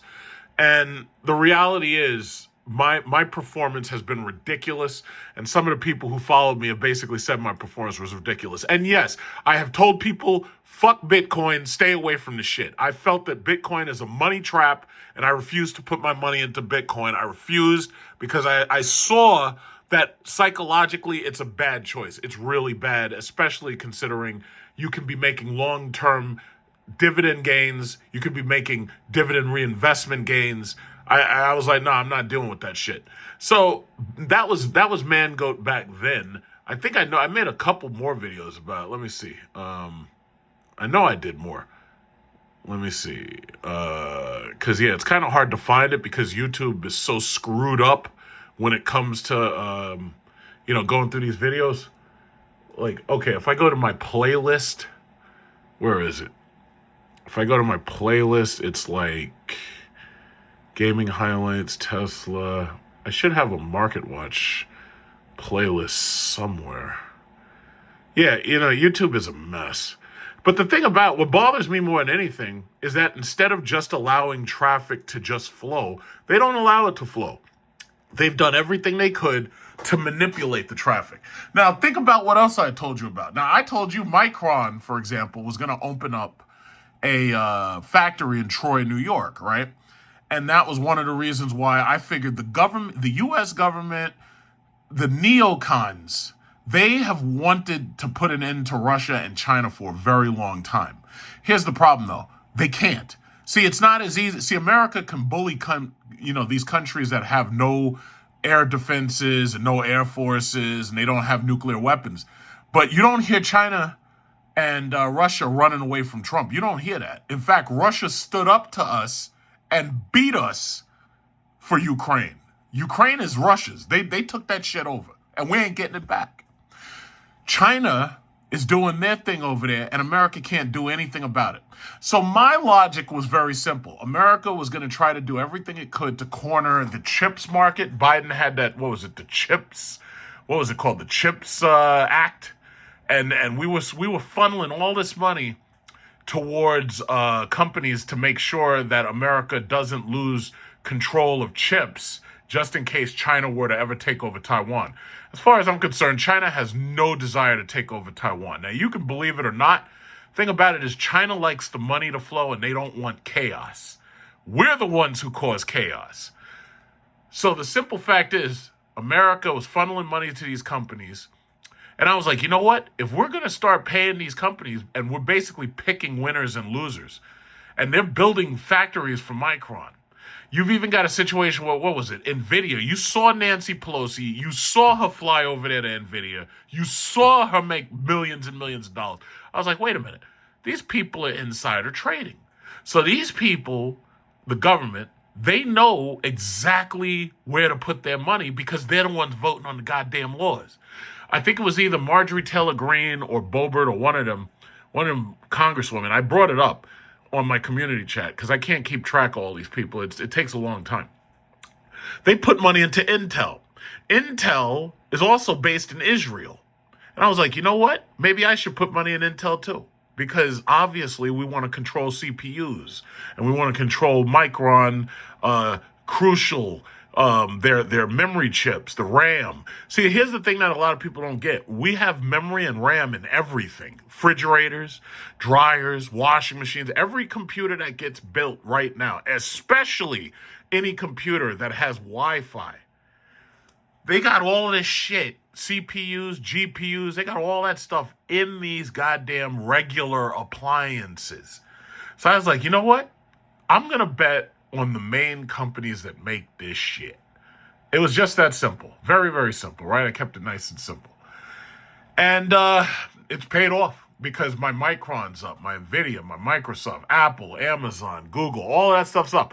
I was telling y'all, Google and Amazon are about to go into nuclear power. And they're basically, in order to power their data centers, they're going into nuclear power. This is how you get like Weyland Yutani. This is how you get those evil corporations in the sci-fi movies. This is how you get them. Right here. This is the point where those corporations become what they were in those movies. This is the point right now. We are there. That's where we are. See? Pelosi bets on chips. And I told y'all to buy NVIDIA, TSM, AMD. You remember that? But see, YouTube, how many views did I get on this? Let's see how many views YouTube let me get on that.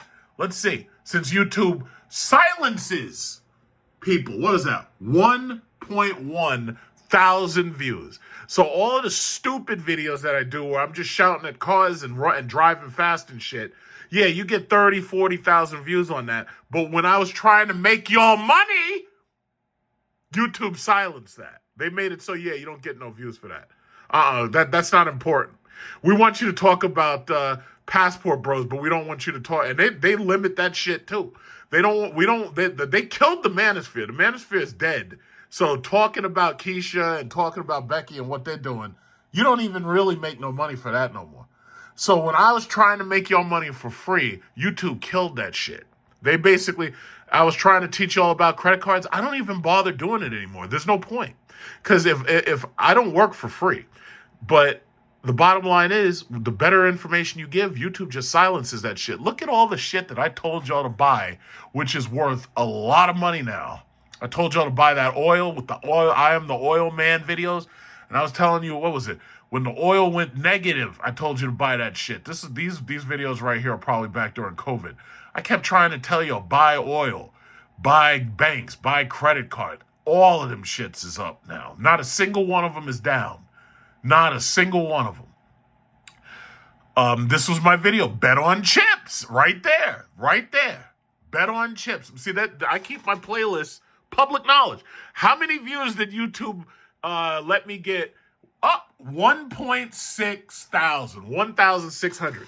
So, listen, I could keep ranting about this, but I just want you to understand something. While I was trying to teach y'all how to make money, while I was trying to teach y'all how to have better credit card points, while I was trying to teach you how to raise your credit score, while I was trying to make videos to teach you about how to buy real estate, and I didn't charge you anything for it. I didn't charge you a dime for it. I wasn't these fake ass gurus trying to put together a fake ass course and shit. I despise those people.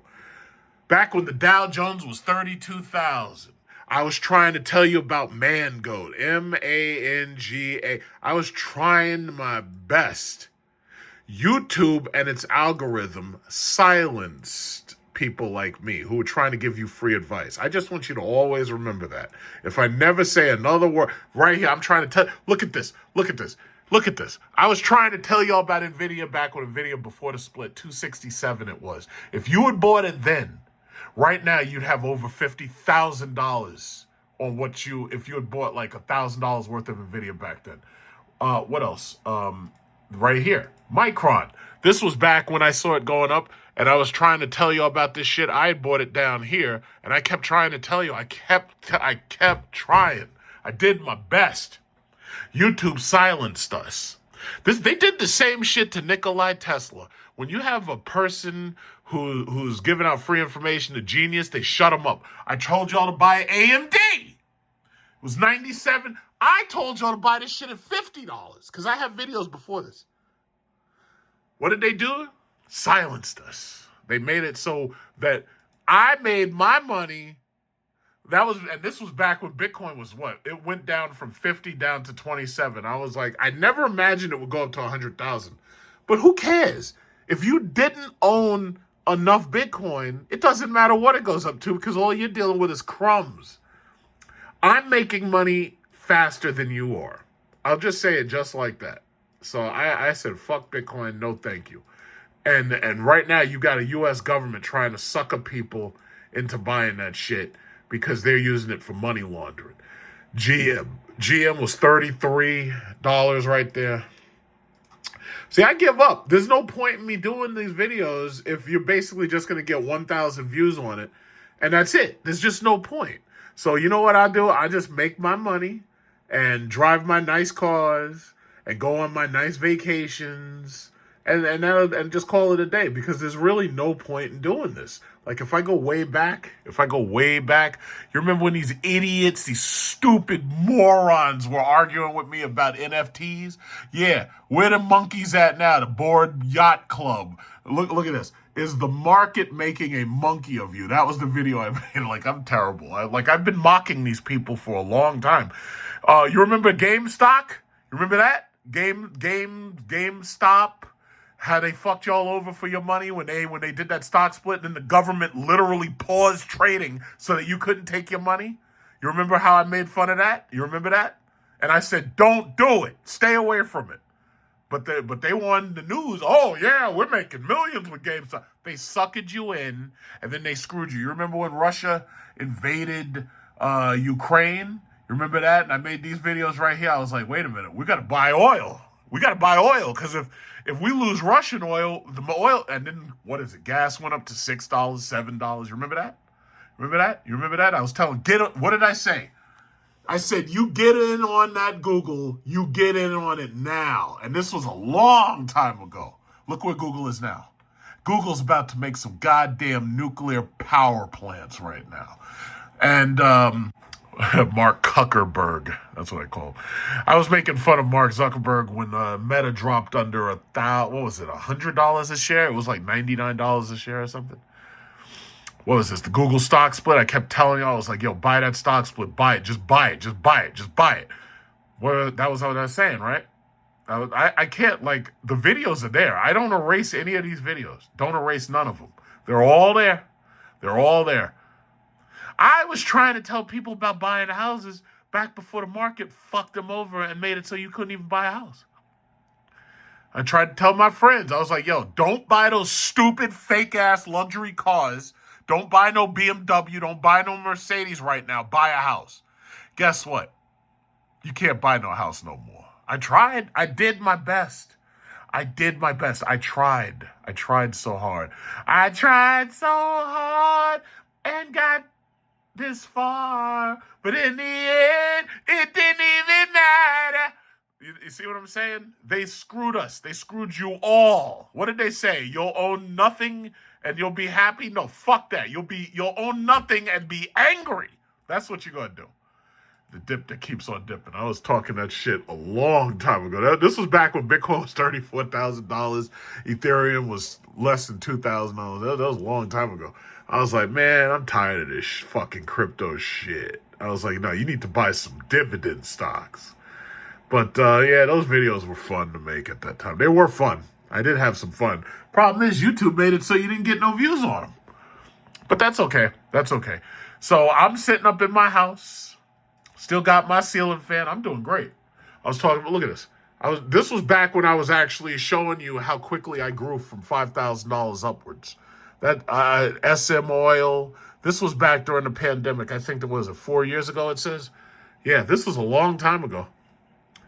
Getting those dividends, man. And those dividend reinvestments, man, let me tell you. And I was doing that AI trading. Oh, shit. So easy. So easy. But you wouldn't know about it because YouTube made it so that you didn't know about it. So that's basically all I have to say. I'm just, it's just an angry rant about how they cost y'all money. And now y'all can't even buy computer parts. Now the computer parts, y'all can't even buy them. What is it? What is it? Micro Center? Micro Center. Y'all go to Micro Center, they're screwing you on everything. It's like, what is this? PC parts. How much is memory? Let's see. All motherboards, RAM memory. And Crucial said we're not making no more. So guess what? You're screwed. Look at this shit. All desktop memory, DDR5. That's the one everybody wants. Nobody wants DDR4. They need the new one. Oh, look at that. 32 gigs, $329. Let's look at the highest price, what they're charging for this shit. It says a kit of 128 is $1,700. Now, a year ago, you could have gotten a 128 kit for about $500-$600, and now it's like tripled. It's insane. It's insane. Look at this. 64. Where's 64? 64 gigs. That's 96. 60. Because I really don't think most people need more than 64. But in fact, most people really don't need more than 32. But these dudes, these incels who are trying to show off their computers online on these websites, this is what they're looking at. And they can't afford this shit. $800? They're charging as much for memory as they were charging for video cards. And the video card prices are sky high. Sad. I tried. Listen, I tried to tell them. Let's see, graphics cards. The only graphic cards that matter right now are NVIDIA graphics cards. Everything else is shit. And I'll say it just like that. I don't care. If you like AMD, fantastic. Nobody cares. Right now, it's NVIDIA. It's all about NVIDIA. Look at this. $3,399 for that liquid-cooled Asus overclock. That's ridiculous. Who would pay that for? I know that there are people out there who can absolutely afford it. Millionaires, billionaires. I know there's people who have that kind of money. I know there's people who make hundreds of thousands of dollars every year. I'm one of them. But I just can't imagine getting ripped off that bad. I just can't. It's just a rip-off. Look at this.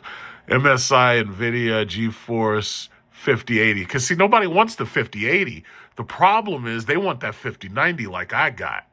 because this has 32 gigs of memory in it. So this is 4K ready all the time. It's like, that's what everybody wants. Nobody wants a stupid 5080. They only put 16 gigs of memory in the 5080.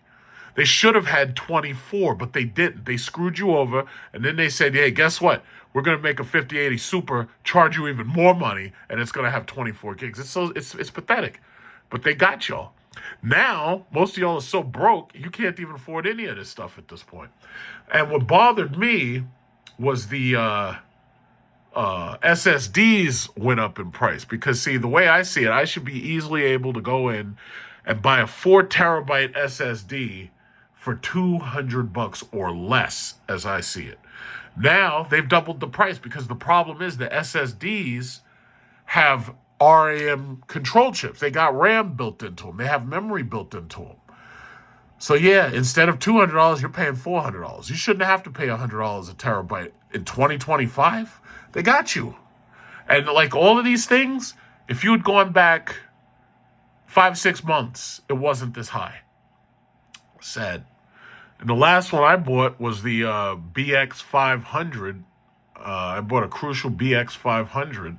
I don't even see that here. Let me see. Maybe if I... Oh, no, I think they ran out of them. I think they're done. I just bought a Crucial BX500 because I'm used to buying the MX500s. But the Crucial said they're going to stop making it. So now you got these SSDs, $459, man. These things, all of this shit's going up in price. So the bottom line is, this is what ends up happening, because it's just like with oil production. It's just like with anything else. When these things go up in price, people stop buying. The problem is the big industries and the corporations are buying. So if the people stop buying and the corporations keep buying, the prices aren't going to go down. What's going to happen is they are going to address the price of unaffordable memory by probably overproduction. That will help drive prices down a little bit. But that takes a while because this is a feedback loop. It takes a while for that to happen. So if you don't have what you wanted right now, and it doesn't even matter what it is. It doesn't matter if it's a computer. It doesn't matter if it's a car. It doesn't matter if it's a house. If you don't have what you already wanted right now, all I can recommend to you is you start saving your money and just wait, because eventually prices will come down to your strike price. The problem is, by the time those prices come down, new technology will be out. So now you'll be behind. And the way psychological obsolescence works, nobody wants to be behind. So that means that you'll keep on fighting to get the new thing. But just like we saw with Bitcoin mining, eventually all of these prices are going to drop because the artificial inflation that's happening is going to eventually end. When Bitcoin was being mined, you had all these idiot kids going out and buying these graphic cards, spending top dollar trying to build mining rigs. So card prices went up. When that stopped, card prices kind of went down. Now you got AI driving up the price of everything. And you also have to remember, all of this stuff rises together. You can't use a GPU without a CPU. So therefore, now the people who make CPUs make more money too. You can't use a GPU without memory. So now the memory makers make money too. You can't use any of this stuff without a power supply unit. So now the power supply units go up in price. So all of this shit is connected, and there's no way around it. I'm just happy that I got mine, and I got mine because I knew that this shit was coming. I knew something was coming. So I said, yeah, let me get my shit while it's on sale. And that's it. And now you can't buy nothing because all the prices are sky high. So they ruined the market. It's just like with houses. The housing market is ruined. If you don't have a house already, I got 2 of them. If you don't have a house already, I don't know what to tell you, because I think they've literally ruined everything for at least a generation. I think you're screwed. I really do. And that's just where you are. That's my market watch conditions. That's what I see. Donald Trump get up there with that bullshit. Hey, we got to make 50-year mortgages, 50-year mortgages. Yo, you're going to put these people in debt forever. And they're still not going to have what they want. Because you build equity so slow that you wouldn't even be able to sell that place and leave because you ain't got no equity. Oh, yeah, well, how about portable mortgages? You got portable mortgages? Yeah. You can take the mortgage from one house to the next. That'll never fucking work. First of all, there ain't enough property for you to even choose. And second of all, the banks ain't going to have that shit. They're not going to allow it. It's pathetic, man. They fucked up everything. Everything. And all of this, and I just want you to understand, the prices did not go up. The value of your money went down. That's why we call it inflation. They want you to be upset, and they want you to be upset at these foreign countries and the foreign companies. They didn't do this. We did it by printing all that money. And now, with China and Russia cutting back and trying to stay away from America, and they're going into their gold-backed currency, what you're seeing is nobody wants our inflation now. What we were doing was we were exporting inflation. We were sending useless paper money to these other countries for manufactured goods. Now they don't want that paper money because they don't trust us anymore, because they saw what we did to Russia, and they saw how we weaponized the dollar. So it's not that the prices are going up. It's that the value of your money is going down. It takes a little introspection to be able to think in that manner. But once you understand what I'm saying, that's when you understand that this market is completely fucked.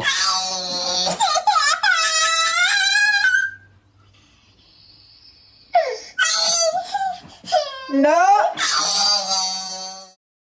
Apparently there's been some confusion. We only lower flags for racist podcasters or J6ers, Is them not checks here soldiers yet, shot in Mama? the It's White House front 5,000 lawn. from Doge and 2,000 from tariffs. No, dear. I'll go check the mailbox again now. So you see this bad boy right here? This is a new oil furnace. $11,000 fucking dollars.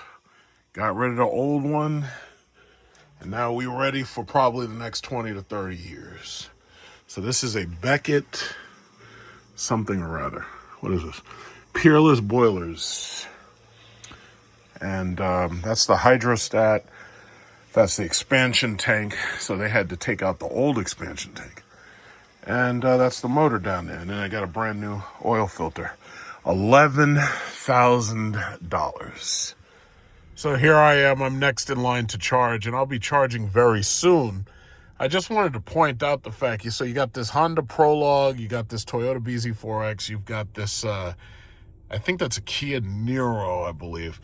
And it's interesting because these people have basically completely ignored the fact that their dealerships tell them to only charge to like 85%. They're pushing these cars to 100%. This guy right here with the BZ4X, he's up to 97%. And he's obviously pushing to 100%. I believe that the real reason why you're not supposed to go to 100% is not because of the battery being super critical and not to protect the battery. The real issue is they want you to charge only to 85% because it takes as much time to go from 0 to 85 as it does to go from 85 to 100. So a lot of these people, I guess people who are leasing these cars, they don't care. So they're going well beyond 100% if they can, or they're absolutely going to 100%. So that whole 85% thing, the only people who still believe in that are the people who it's been set and they can't change it, and I will say this, EVgo, they have a timer, because in the very beginning, you could literally charge your car up to 100% regardless how long it took. What they did was they enacted a timer that stops at 1 hour. And after that, you pretty much have to get off the tit. So without that, there were people who would leave their cars, go somewhere, and come back whenever they felt like it. And now that's pretty much not tolerated. But see, I actually appreciate what Tesla did. Tesla basically says, yeah, if you leave your car plugged in, we're going to charge you an over-the-limit fee. Oh, look at this guy. Where's he going? We're going to charge you an over-the-limit fee, and we're going to charge you more money, like what is it, overcharging penalty or something. So for every single minute that you're still on the charge. And I thought that was a brilliant idea. But my free charging on EVgo ends in January. So I'll be charging at home. I'll never have to deal with the charging stations again. And as sure as enough, as soon as I just said this woman who was at 90, I'm guessing she was at 98%, and then the thing stopped. So basically, what people are basically doing is they're waiting until it fills to whatever it fills to, but as soon as the computer cuts the system off, that's when they just get up and leave. So they're going beyond 85% to the time limit. I don't think there's anything necessarily wrong with that. It's just that the time limit is an hour. So it is very possible that your car will sit there and continue to charge until either it gets to 100% or that hour has passed. So here I am. I just got finished charging. Look at this. You've got 1, 2, 3, 4, 5 cars waiting. Unfortunately, the 350 kilowatt charger, half of it is down. So right now you can only charge 3 cars at once. You see that? That's EVgo for you. So we got 3 cars out of a possible 6 that can charge at once. So again, once my free charging is over, I'm not coming back to any of these charging stations at all. So, I'll use the Tesla charger adapters for emergency purposes only. But I don't really do, if I did any road trips or anything like that, I would use one of my gas cars. And I leave this right here at home. But that's sad. It's ridiculous. And then it's cold out here. It's 31 degrees. So, that's the thing. It's like, if you don't have a house to charge these cars, it's like you may also want to reconsider. So I believe they're having Toys for Tots today. So I'm on my way to Toys for Tots. So I think probably it's mostly the people who we normally see on Sunday who usually go to the Americana Manhasset. But I'm guessing that's who's there mostly. Then I got invited to go to a Christmas party on Wednesday. I wish they wouldn't schedule them so early. I mean, why December 10th? Why not December, the week of Christmas? But anyway, going to that should be fun. So, yeah, almost there. I think it's a half mile away, what is it called? The exit. Yeah, I haven't gone to one of these Toys for Tots things in a while because, I think it was like maybe, first of all, COVID kind of screwed up the scheduling because before it was fun and, like people show up. I can already see, I just saw a 69 Charger. I can already see them, so there must be a lot of them there. Oh, I know somebody who's there right now. They said it's free to park, so that's good. It's good that it's free to park. I don't want to have to pay them to park. As far as I'm concerned, unless you put your car in the show, you shouldn't have to pay them. And it's freezing out here. It's fucking 43 degrees. It's a little bit better than it was this morning because this morning was like 30. This week we had like a cold snap or polar vortex or some shit. It was cold. That's why I'm so thankful that I got my boiler installed. Or I should say my hot water furnace, oil tank, burner, whatever. It's funny. There were 3 guys. 3 guys came in. They knocked that whole job out in 5 hours. Here's my question. Where are the women? Where are the groups of women who go around installing furnaces? I'm pretty sure they don't exist. Maybe somewhere in Russia or Siberia, maybe there's a group of women who install furnaces. I don't believe that even for a second. It's, yep. They got the fire department and everything. They got the firemen out here. Usually I park across the street over there because I don't like being in these things, because just in case something happens, I like to be able to just leave, like get out there real quick. But it looks like they're just letting people come in. So I guess it's all about trying to get the money through donations and toys and whatnot. Yeah, so they get the donated toys.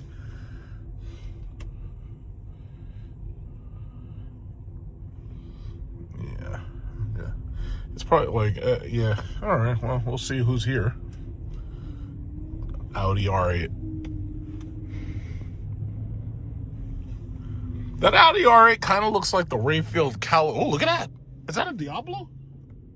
No, I could be wrong, but that looked like it. I could be wrong. I'm probably wrong. I don't know what that thing is.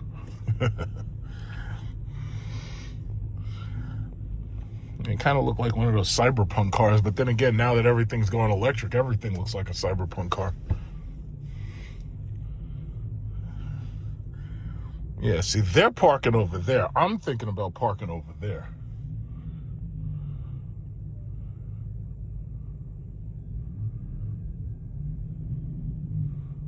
I got a big wheels behind me, or a lifted Jeep or something. Yeah, I'm thinking about parking right over there next to that white car. Look at this guy. Yeah, you go that way. I'm going this way.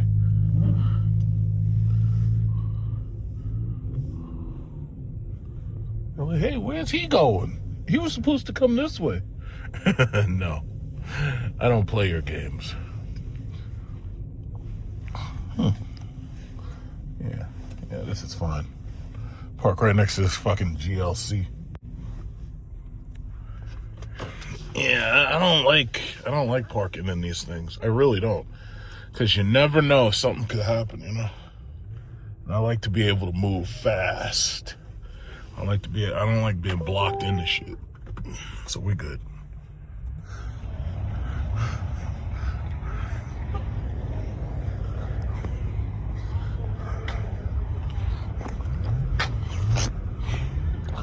Yeah, this Nassau Coliseum.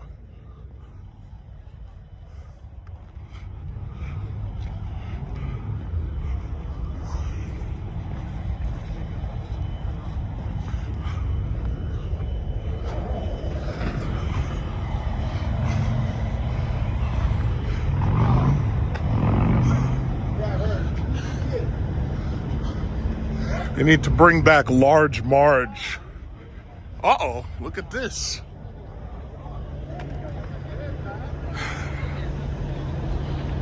Yeah, those Huracans, those V10 Huracans are gonna be worth a lot of money, because with that new shitty Temerario with that freaking V8, nobody wants that shit. The Huracans are gonna be worth a lot of money.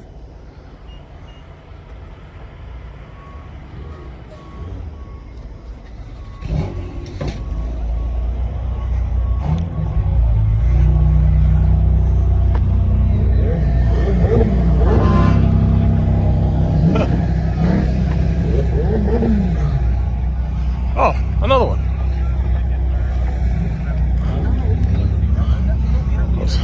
This grouping.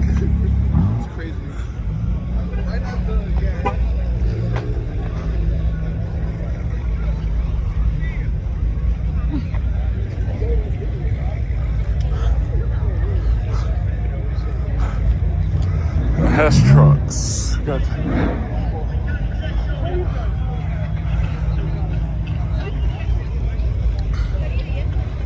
Yeah, a lot of these people you see like regularly. Oh, you made it to the show. Of course. Remember you from Manhattan. How are you? It's good. All right. Yeah, I figured they'd be here today. I figured they wouldn't be over there. Yeah, I even woke up late. I didn't feel like going over there.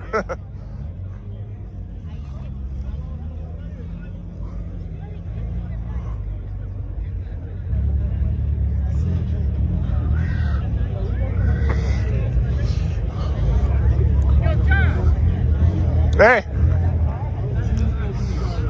Got this Urus right here. Alright, let's see.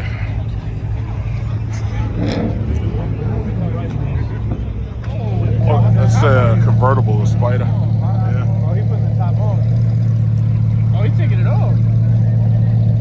It's a little cold for that, but I don't know. I don't got a Lamborghini, so this isn't, I don't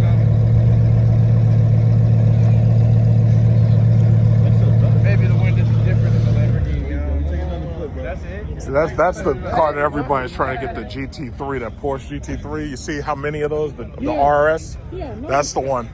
Why? Well, it's the most expensive one for the most part.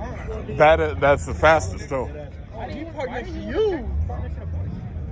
He parked next to you. Yeah, there's a bunch of those. Wow. Oh, yeah, sure.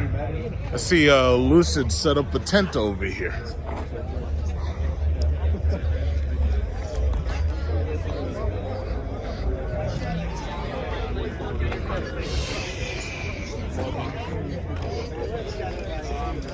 Okay, we got an SVJ here. Yeah.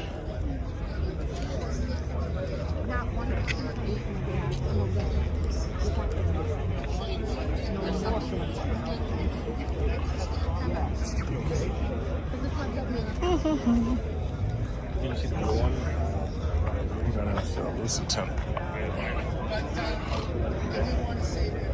Right there.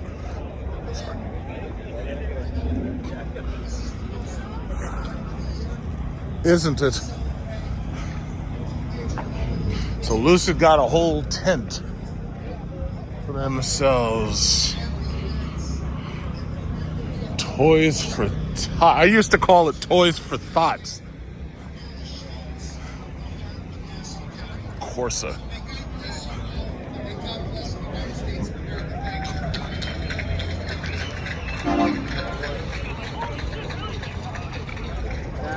Yeah, I have so many photos of these cars on my phone. I gotta delete these things because I have thousands of them at this point. I've got to delete these photos, but I'll do it eventually. Either that or I'll back them up for. Well, they're actually already backed up. I already back them up. I'm surprised they didn't bring the. Oh, they did. Yeah, I didn't even see that. They brought the gravity. You know, it's funny how they're right next to each other. I did not notice it. So they let you sit in it and everything. Hey, what's going on?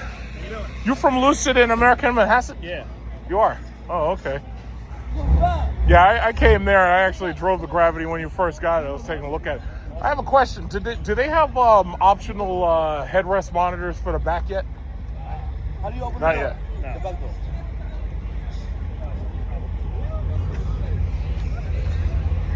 Yeah, you see, you gotta have headrest monitors. I know it's funny because there's a lot of people when I make comments like that. They're like, oh yeah, well you don't need them. I'm like, yeah, I do. Yeah.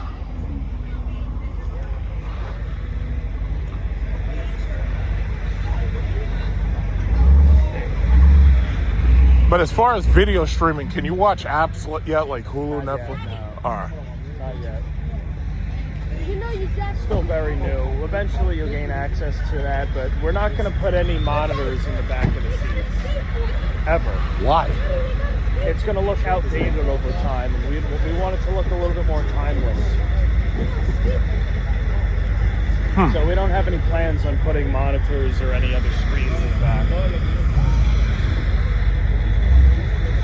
The tray tables are for the devices and everything, and you can just put them on, right in front of you in the second row.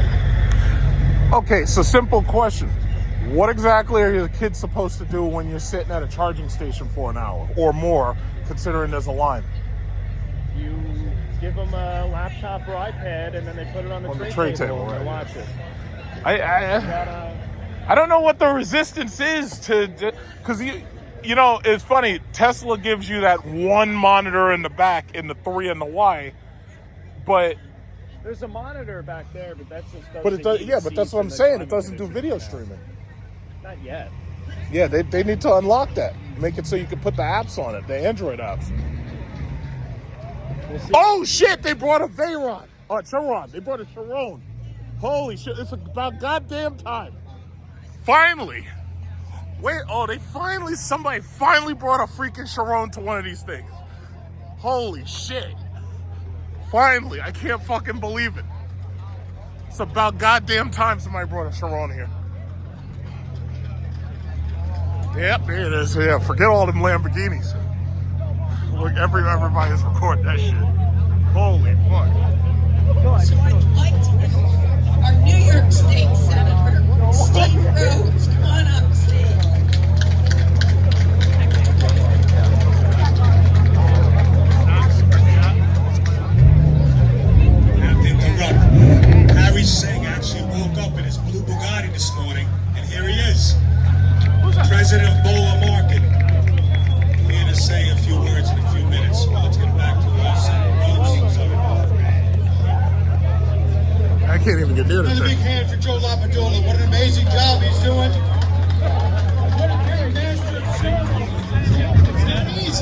definitely not easy.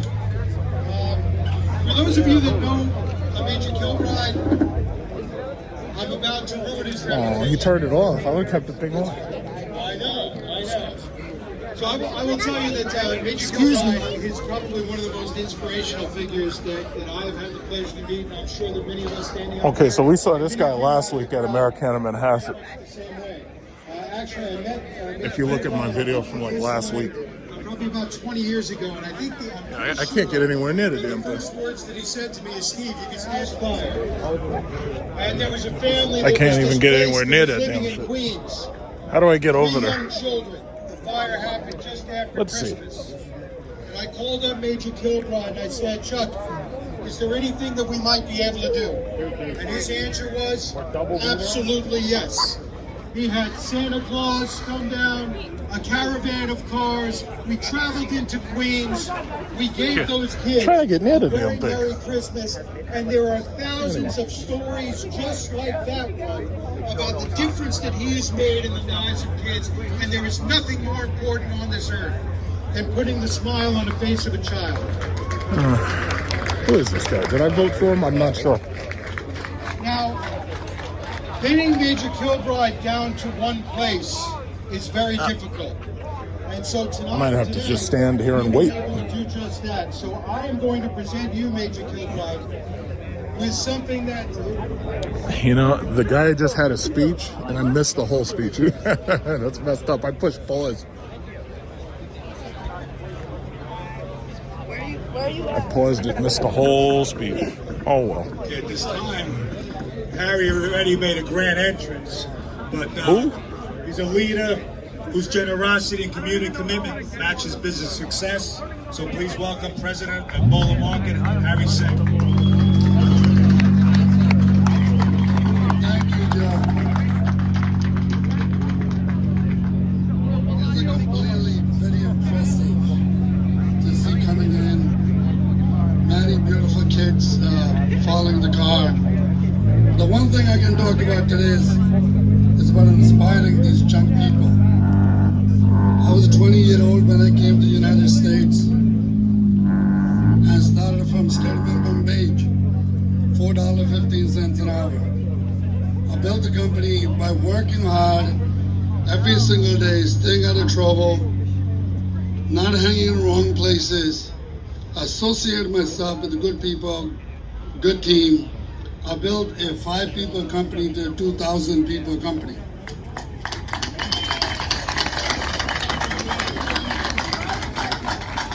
I also want to thank each one of you. I'm sure you have seen us. We have dozens of sites in this area. We were proud to be here. We are here for a great cause called Toys for Tots. 30 years ago, I got involved with working with ExxonMobil as the major oil company supported Toys for Tots.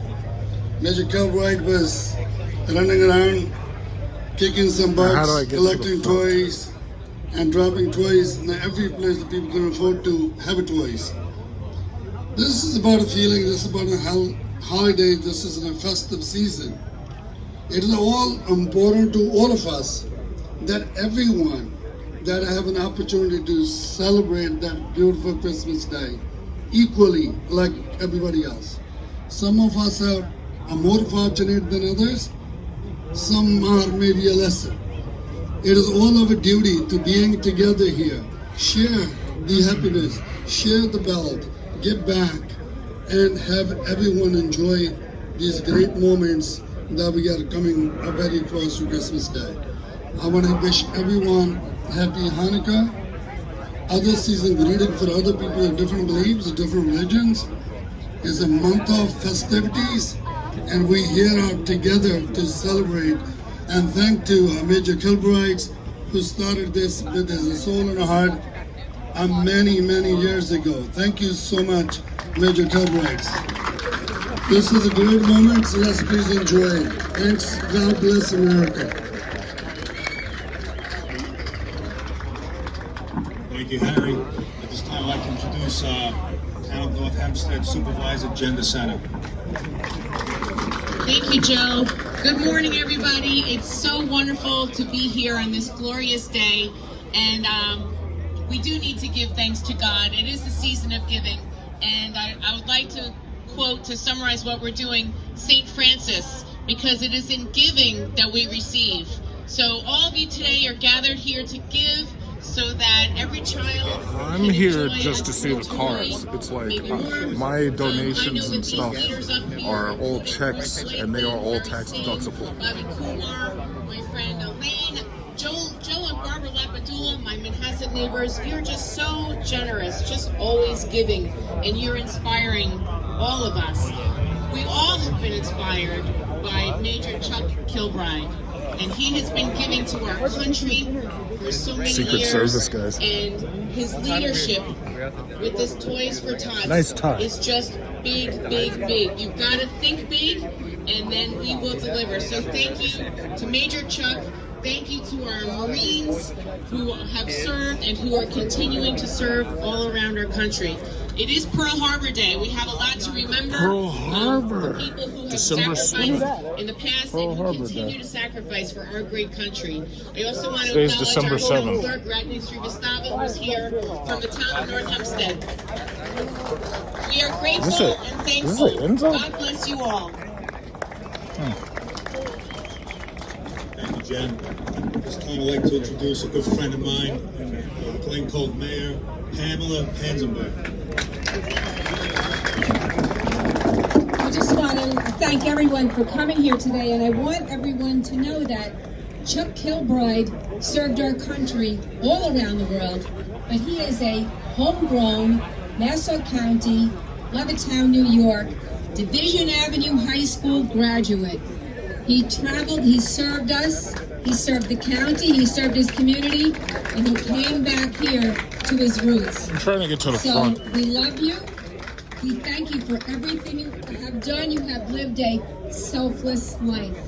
Congratulations. God bless you. And God bless you, Sandy. Because behind every great man is an even greater woman. Thank you. Oh, here we go with the feminist propaganda. Here we go. There's a lot of people to thank. It's not just one person's work. I have an award up here today. I couldn't do it without all of you, the people standing behind me, Major Chuck Kilbride. But I think at this time I'm going to have Commissioner Ryder rattle off these names.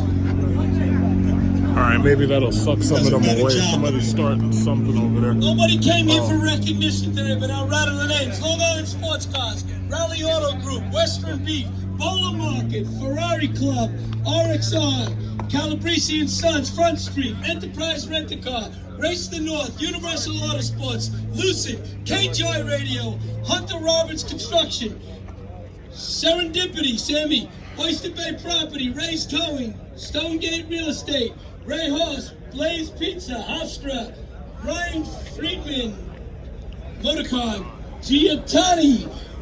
This is really getting difficult. New York Space Finders, Porsche Huntington, Car Corps, Baldorf Specialty Foods, 516 Auto Spa, Petrol Works, Gaynor Brothers, Security Dodge, Enthusiast Auto Source, S&B Towing, Fordham Management, Desiree Darlings, Rage, Power Boats, Monster Energy, Barbara? There's only one Barbara. There's only one. Barbara Trims and Shaves. I got no glasses on. Looks to Love and Liz. Brian and Levy Associates, PC Richards and Sons, The Fish Place, STV Chemist, Full Capacity Fire, PM, yeah. Hey, how about a nice shout out for everybody that helped out? Don't forget Bobby Kumar and Shorter Costos. There's such great donations. Thank you. All right. So I think we'll conclude today. Conclude? Just say Merry Christmas. Happy Hanukkah. Thank you for everything you do to join us. Like we heard before, rain, snow, shine. We will be here for you, Major Kilbride. And just thank everybody. Have a good time. We have some coffee. We have some burgers over there. And it's got the orange interior. Barbara, thank you. My kids, Allie, Morgan, and Aston. Sammy Puglisi, Pete Regas, Peter Pescatori. I'm going to get Aldo Calabrese. I know I'm going to get some phone call. I forgot somebody, but thank you. Wayne Rosso. OEM, John Embrial, OEM. Maybe we should have a prayer by Pastor John Gravagna before we leave. And then we'll conclude. Let's bow our heads. Lord, we thank you for this wonderful day of giving. Not only the weather is great, but the hearts are here in abundance, giving to children in need, putting a smile on their face. And Lord, we thank you for Chuck Kilbride. We thank you for the Major, for full recovery, to be stronger than ever. And we thank you for the vision of Toys for Tots and the team that he has assembled over the decades that he's been doing this great work. We thank you, Lord God, that as we go out and we give these toys out to children, that it would put a smile on their face and it would heal their hearts and that it would fill them. In your name we pray. Amen and amen.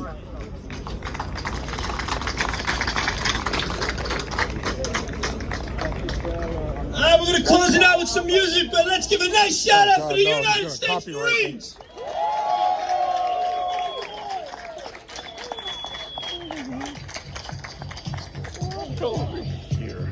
All right, enjoy the party. Thank you.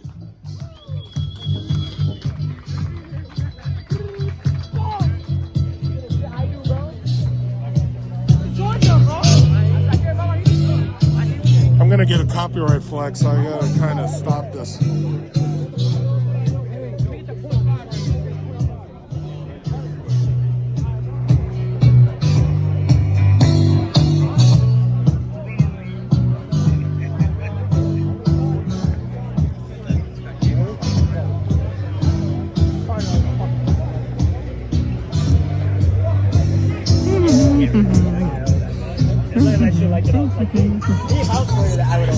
Excuse me. I have a half of that, that's it.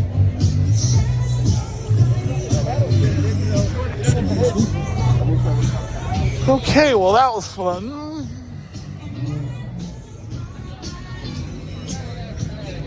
Oh, what's this? E-tron? Yep.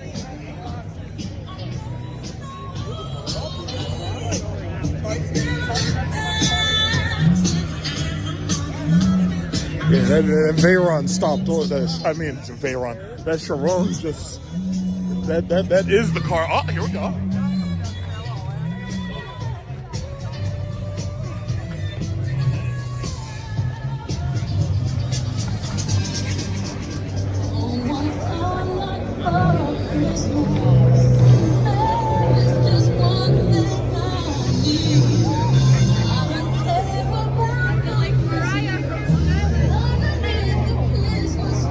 I gotta go back over there and argue with that Lucid guy. Oh yeah, we know this car. I've seen this car a couple of times.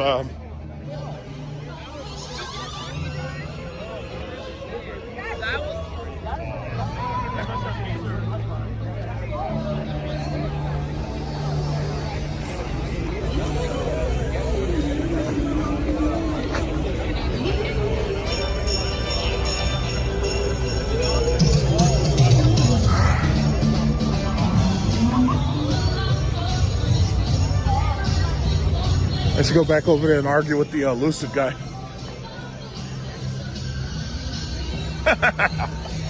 And we remember this car. This car has been in my videos a lot.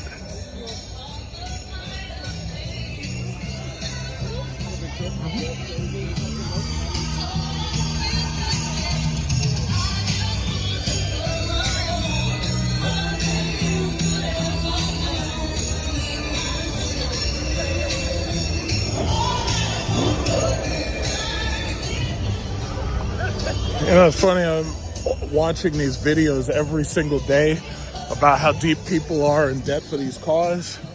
Like, I'm watching all types of these videos. They got people who got these cars and they're upside down on the loans and they're trying to get rid of them or they're trying to flip them. And it's like damn near impossible. Or they take massive losses. It's just incredible.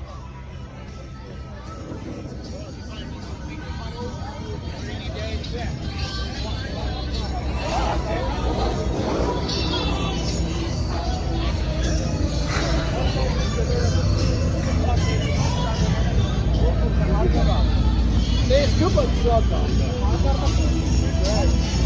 But Lucid, I'm still a shareholder in Lucid. I'm waiting for them to get their $50,000 cars out there so that this way we can make some money. But the problem I see, Lucid, Tesla, and what is it called, Rivian, if they're not paying a dividend, the problem is that they're not profitable. And if they're not profitable, then the best that I could ever hope is that they grow and then I just sell them, you know, and then take that money and put that in an actual dividend stock.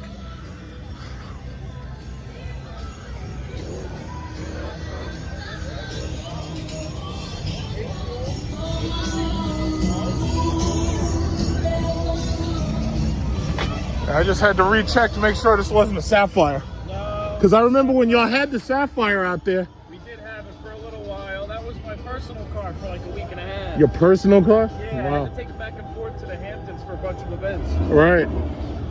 Yeah, sorry about that. The Bugatti cut me short. I know, this is the Grand Touring. 512 miles of range, 819 horsepower. Okay.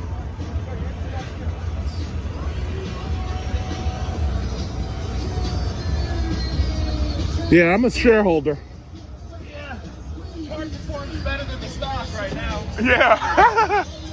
I was just saying that. I was like, yeah, I'm waiting for you guys to get the $50,000 cars out there, because until y'all do that, it's like you're not going to have as much growth as, because it's just like with Tesla. The 3 and the Y are killed it. And if y'all build a 3 and a Y or something that's a competitor, you'll knock Tesla right out. We're working on it. Don't worry. And the same thing goes for Rivian. Waiting for them too. They got the R2 and the R3 coming out. Yeah. See, because I think the magic number is $50,000. Yeah. And they also got to work on a way to bring these insurance costs down. But that's like the magic number, $50,000. Yeah. If you get below $50,000, you get a lease for like $699 or something like that. That's what these go for. Yeah, but these were like $70,000 and $80,000 when you get the preferred equipment. You know, these things are expensive. Yeah. You know, the 450 miles heated. Pay for. Yeah, I understand that, but my thing is, with this market's cash strapped. Yeah. This market is cash strapped. Got a lot of exciting stuff coming up. Yeah, no, I'm waiting. Believe me, I'm waiting. I'm looking at my Charles Schwab every day, and they're like, yeah, well, this is where you are now. You know, it's like, no, I'm waiting. Believe me, I'm waiting. We're getting there, I promise. We're getting there. Yeah? I believe it. You're like a manager at that Lucid? Me? Yeah. No. I'm one of the Sales associate? associates, yeah.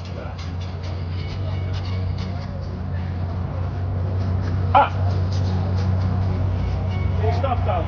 Huh? Cool stuff, though. Yeah.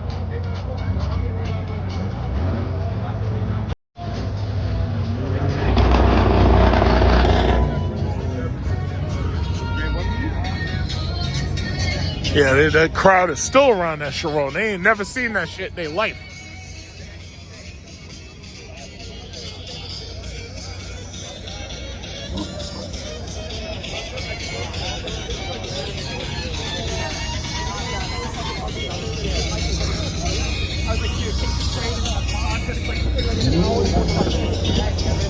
Yeah, it's like if I really wanted to get closer and even drive one of those Chirons, I would just go to Connecticut and Greenwich, because I actually know somebody who works there. And they sell Bugatti, they sell Rolls Royce. It's just like the guy I know who, if you watch my video where I had test driven the Urus, I really liked the Trackhawk more. It was more powerful. But, uh-oh, this guy with the Lambo is doing pulls. Oh, he's leaving. But my problem is I can't fit in that thing. I'm fucking way too tall for that shit. I can't get in those things. These things are toys for thoughts.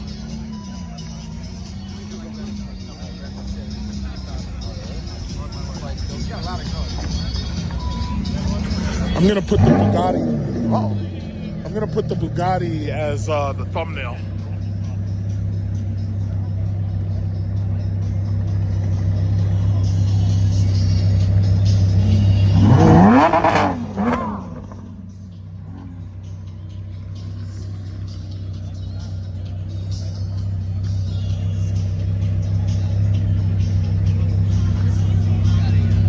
A lot of these cars actually come from two dealers, Manhattan Motor Cars and Lamborghini Long Island. Just like he said, if you were listening. Oh, that's a nice Urus.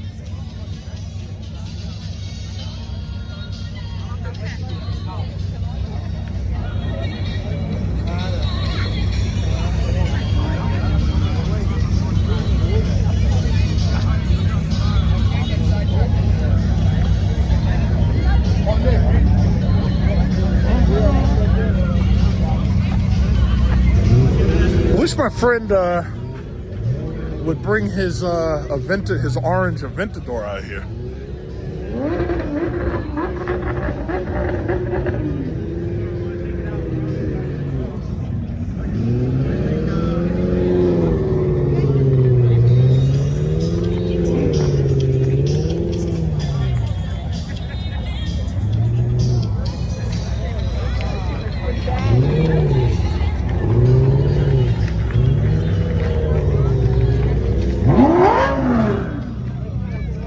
It's another Aventador.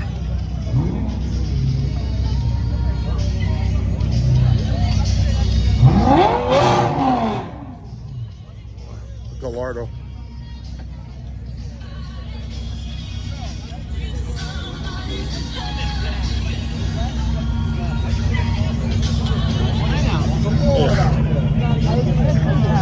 If I'm not mistaken, the Gallardo was the last one that you could actually get with a regular manual. You can't get them like that no more.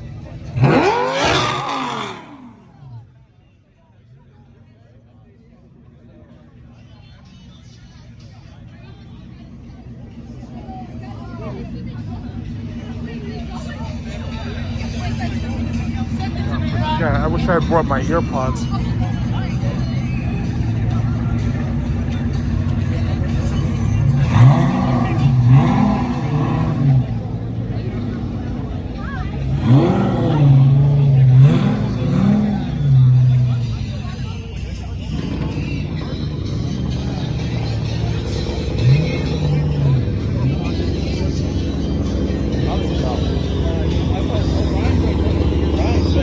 Oh, they're leaving?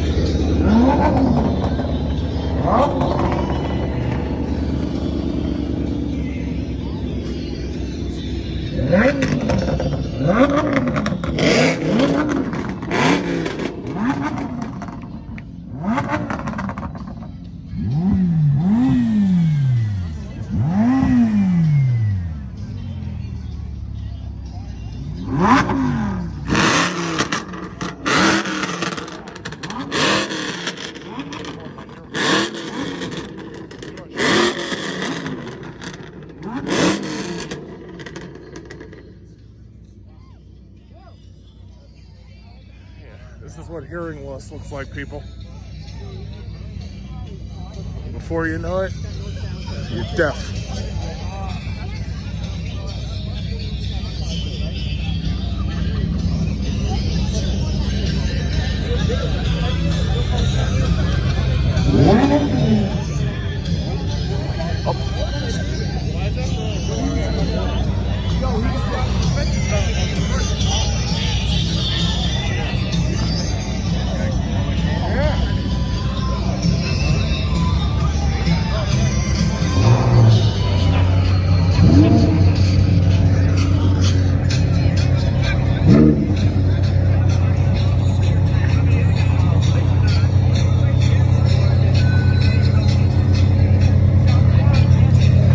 Oh, there's a Maybach over there.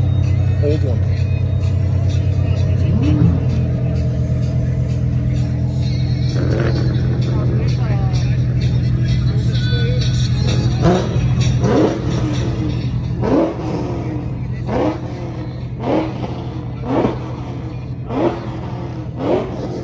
It's that Mustang. Meh. They make a lot of noise, but they're really not that fast. It's like Grand Theft Auto 6 out here. Grand Theft Auto 6 should have car shows.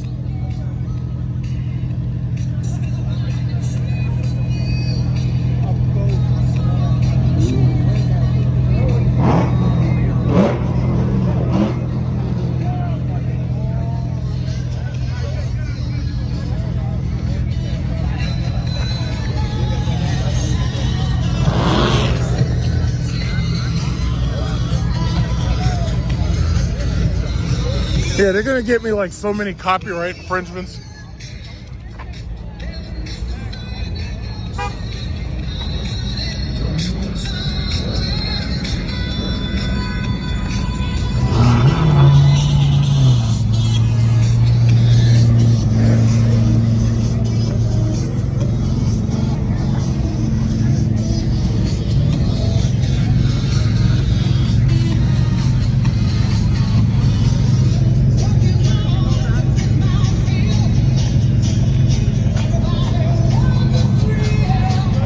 But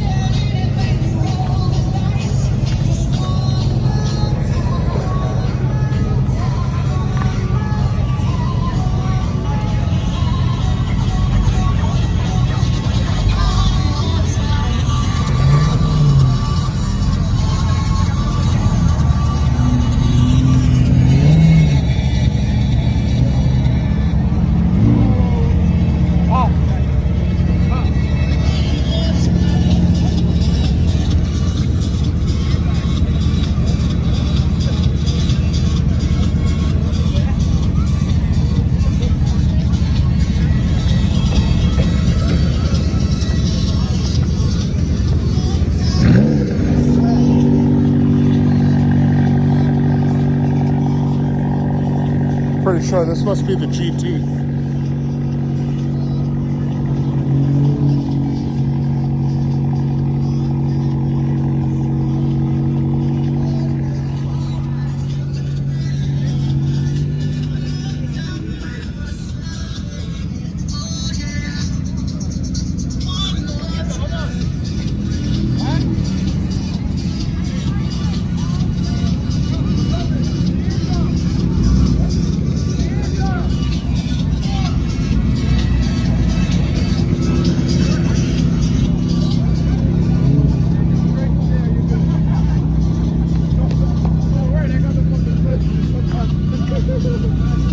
Yeah, that GT is actually a really nice model. I like the way that looks.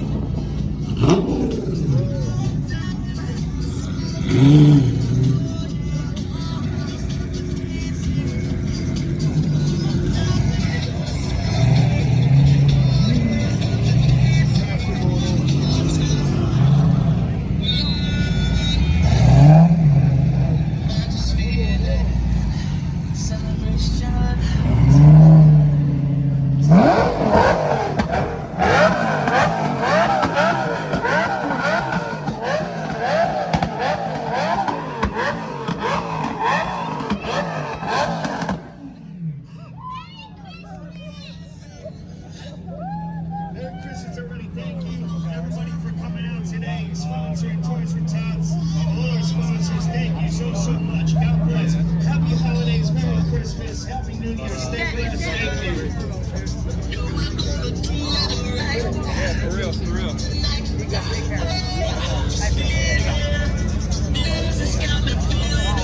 You guys want to walk over here and head out?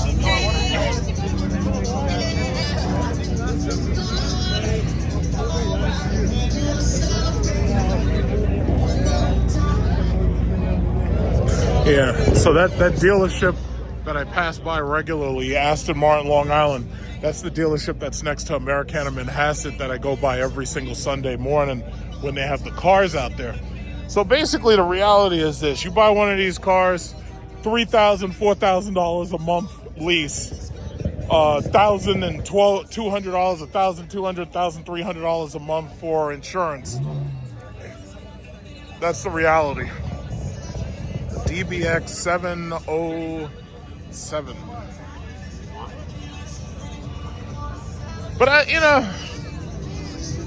guess the real question is, do you even need cars like that anymore? Do you need it?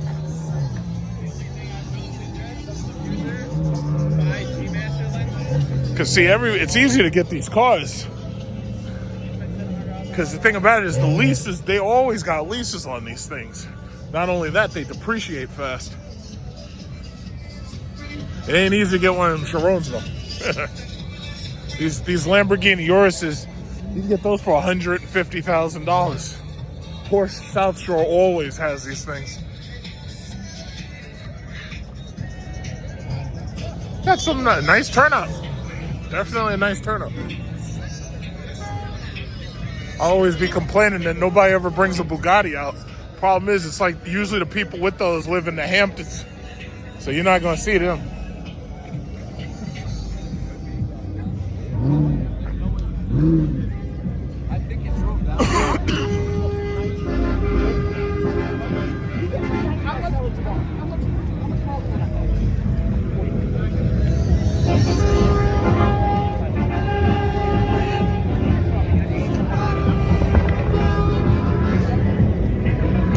Yeah, I have got to, when the next time I'm sitting and charging, I gotta cleanse my phone of all these car photos.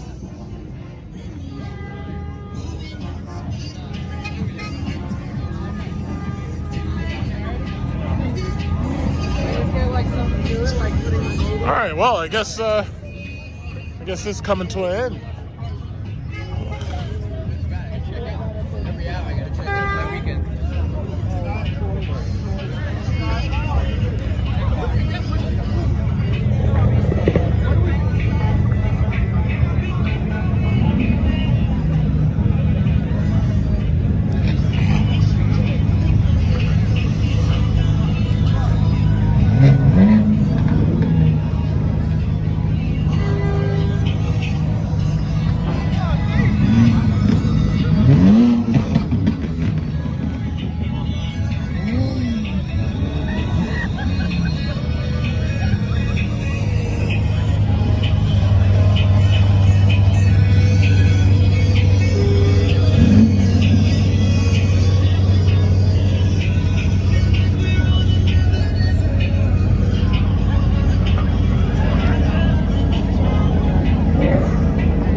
Oh yeah, I think they're giving out Monster. I gotta go get one of those.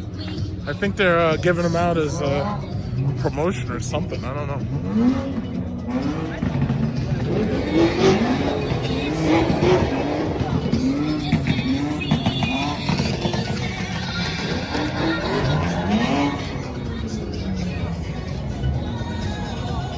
Yeah, I'm probably gonna end up getting a copyright strike.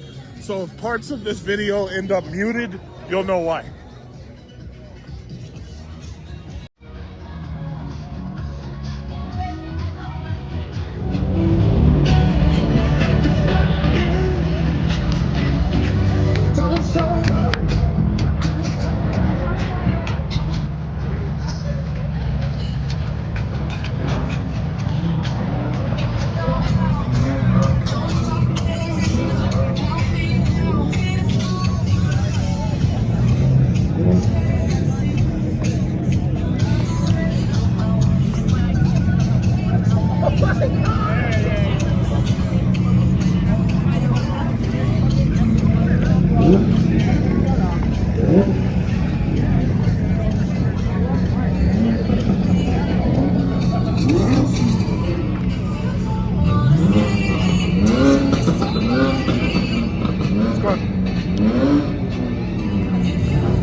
Toys for Tots.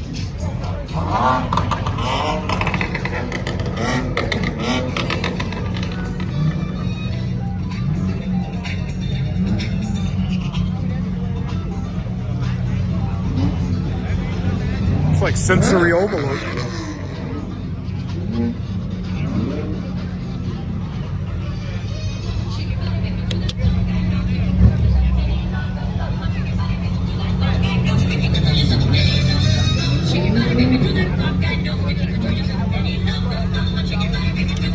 All in all, it's $200.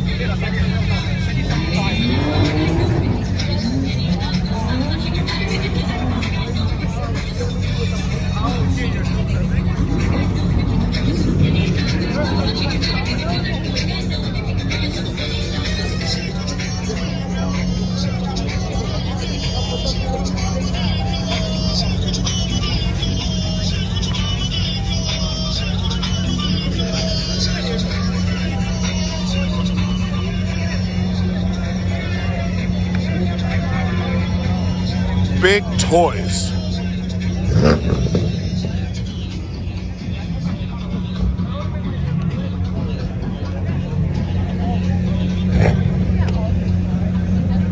They're letting the kids get in it.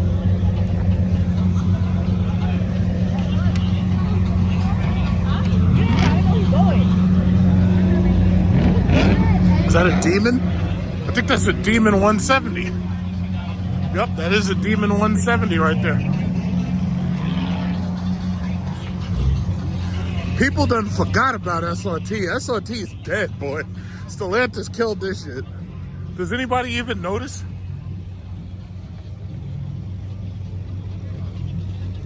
Did anybody even notice?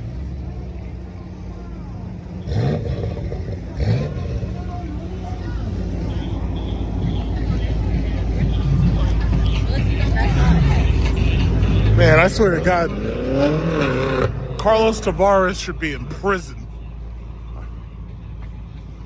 Carlos Tavares destroyed Dodge, man. That dude needs to be in prison. If I was president, he'd be locked up. Uh-oh.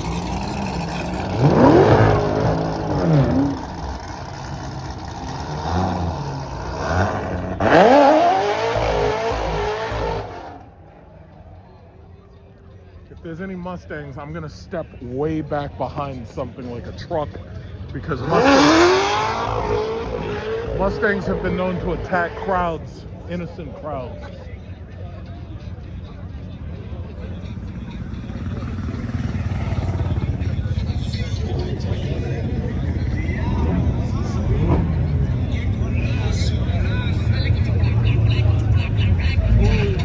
I guess that's it. I don't. Oh, look at this guy.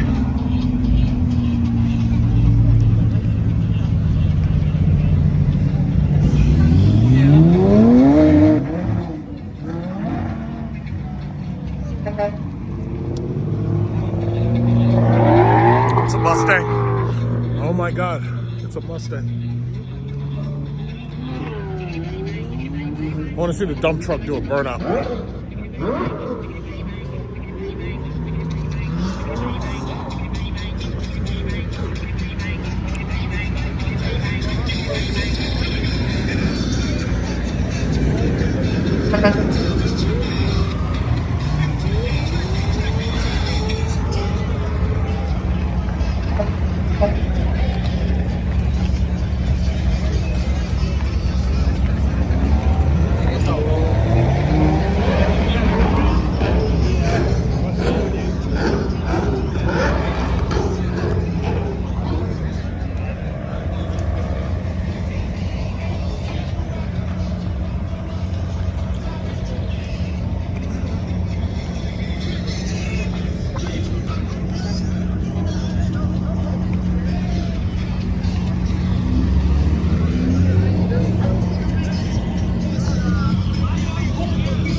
He must be about to, I think he's about to let it rip. He's gonna let the Lambo rip.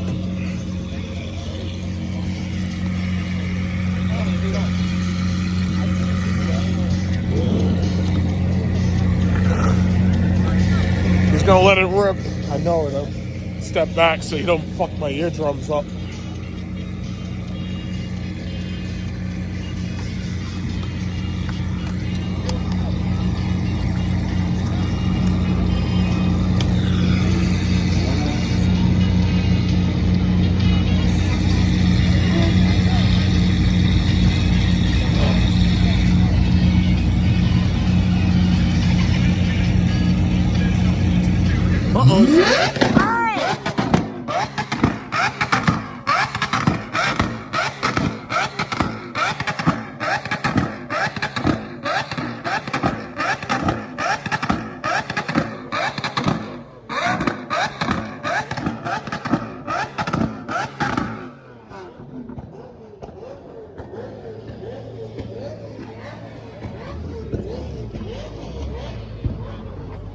From now on, I gotta bring my earpods with me because they're in my car. I should have had them. Uh-oh.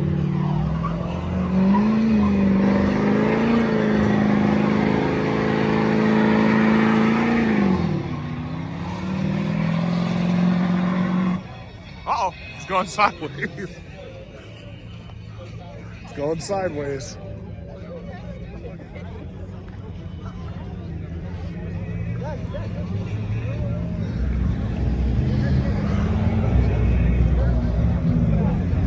CTSV Supra.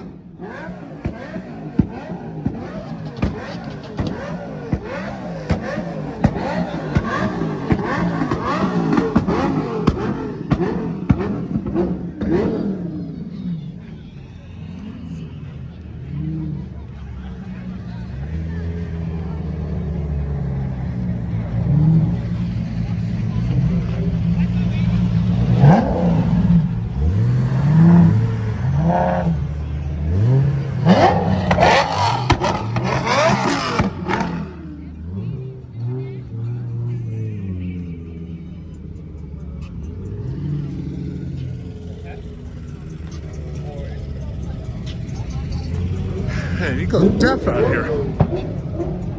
You go deaf out here.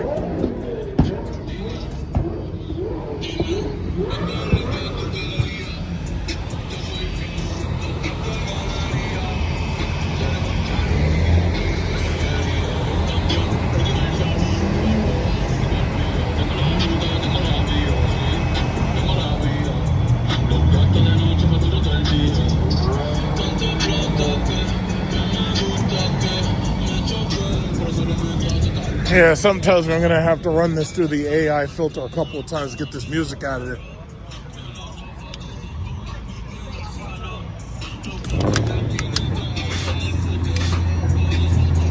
Right, so that was fun. So, I've seen you've watched my videos. I've already seen all of these cars. There's really nothing new. I mean, yeah, the Chiron was really cool, but every last one of those dudes has already come to just about every other week over there at American and Manhasset.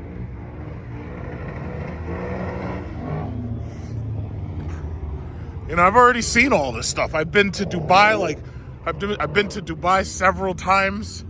We need new stuff. This stuff is old now. Everything's old. It's like I've seen all this stuff already. Because these same exact cars that are here today, with the exception of that Bugatti, I've seen those cars every week or every other week. Love this Escalade.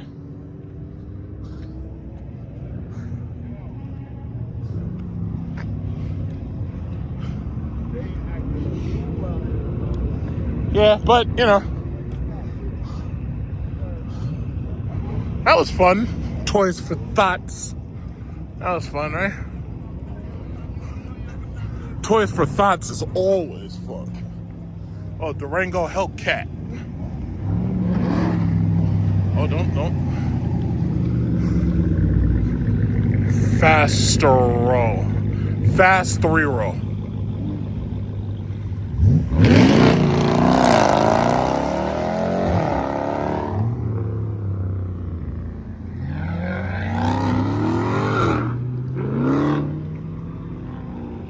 Yeah, I mean, I've already seen all this stuff.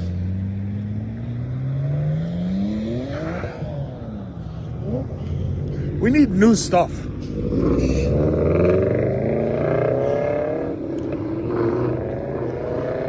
Oh, here we go with the Christmas lights. Those are illegal. You can get a ticket here for those.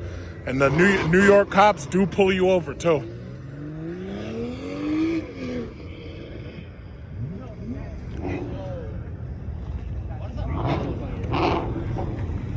Yeah, I mean, yeah, it's cute and everything, but you bring those Christmas lights, yeah, you will get locked up. I mean, they'll give you a ticket and everything, but the problem is a lot of these dudes who put shit like that on their cars, a lot of them, their papers aren't right.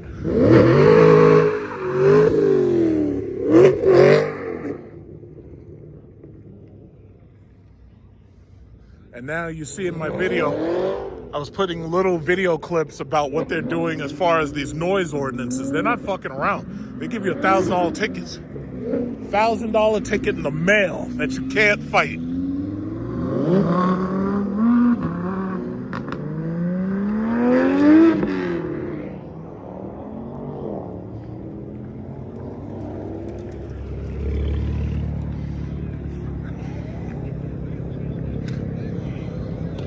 Yeah, that was fun. Easy way to walk around, spend the morning, you know?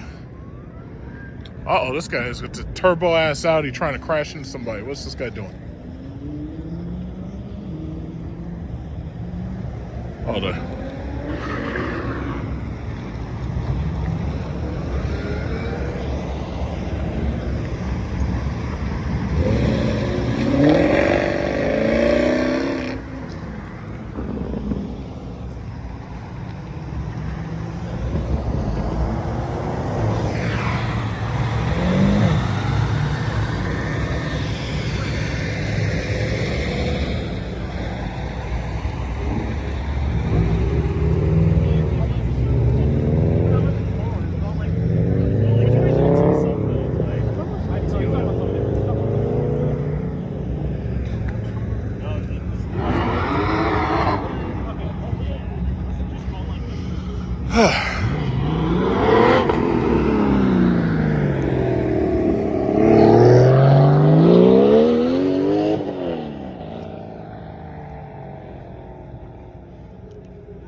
That's that new Ferrari little SUV. That's nice. I like it better than that black one that looked like a station wagon.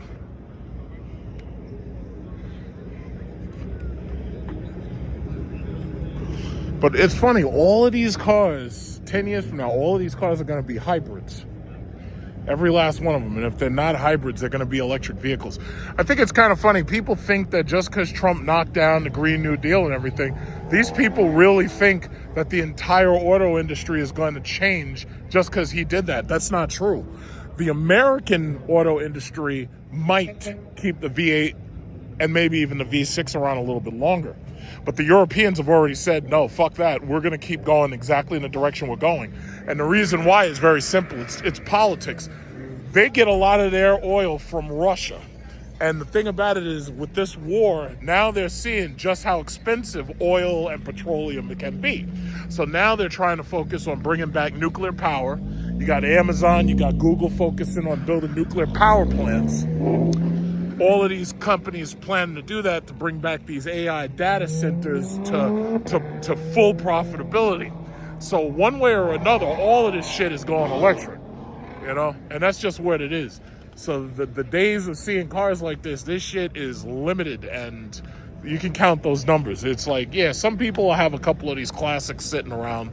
Someday this fucking Toyota Camry right here is going to be considered a classic. That's fucked up, because everything is going to be electric and shit, you know, or hybrid.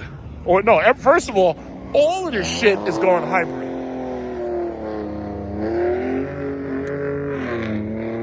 Man, this guy thinks he's in a Mad Max movie. What the fuck?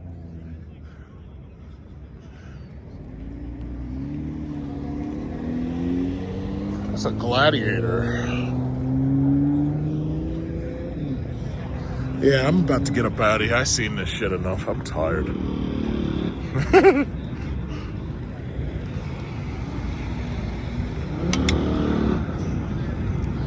It's only 11:38. In fact, you know what? I just realized something. I'm standing in a really bad place. If one of these assholes skids out, I should be at least behind this Cadillac to absorb the blow. So I'm going to step back just a little. Got to think about these things, you know? Because one of these assholes could skid out. This Eldorado should be able to absorb the hit. Because, you know, I watch these videos all the time on TikTok. These people be at car shows and somebody is doing fucking burnouts, loses control, and then they get their legs run over and shit. It's like, you ain't getting me. All right, come on. Show us what that slow-ass Audi does. Come on, let's go. What are we doing? Slow-ass Audi. Come on. Slow-ass Audi. Get out of here. Get out of here, boy. This guy didn't even bother.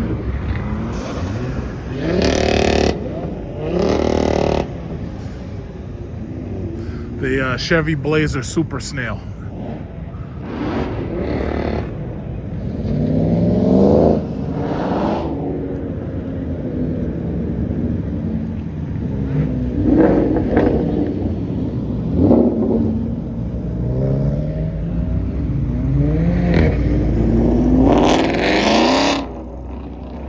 Mustangs make all that goddamn noise, but they slow. This is a Z06. Oh shit! The rest of the party showed up.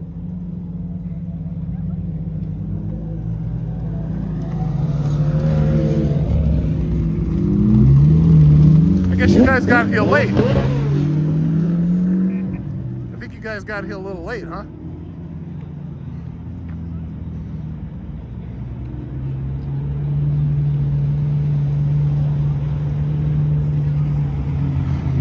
Party showed up, but they showed up late. That's not good.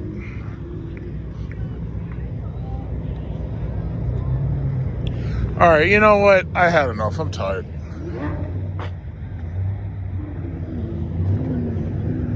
I had enough.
Yeah, I'm about to get up out of here. I'm tired.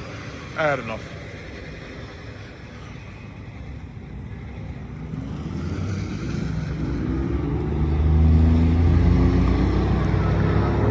Uh-oh, he's burning coal.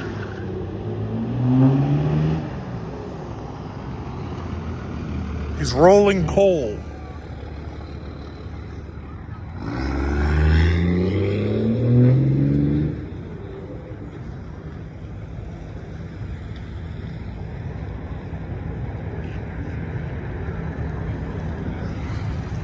All right, that's about enough for that. I'm fucking tired.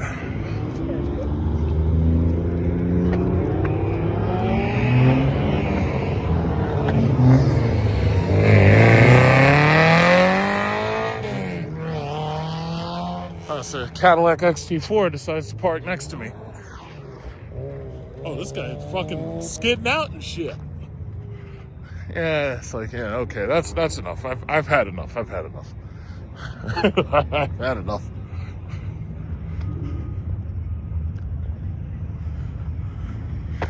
I had enough. Tired.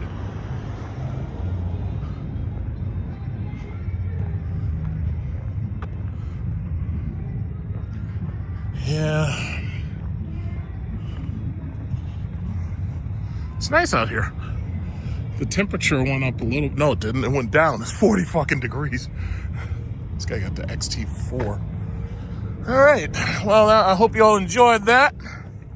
Hope you all enjoyed that. Wait, you know? Hope you all enjoyed that little fun. I'm getting the hell out of here. To be continued.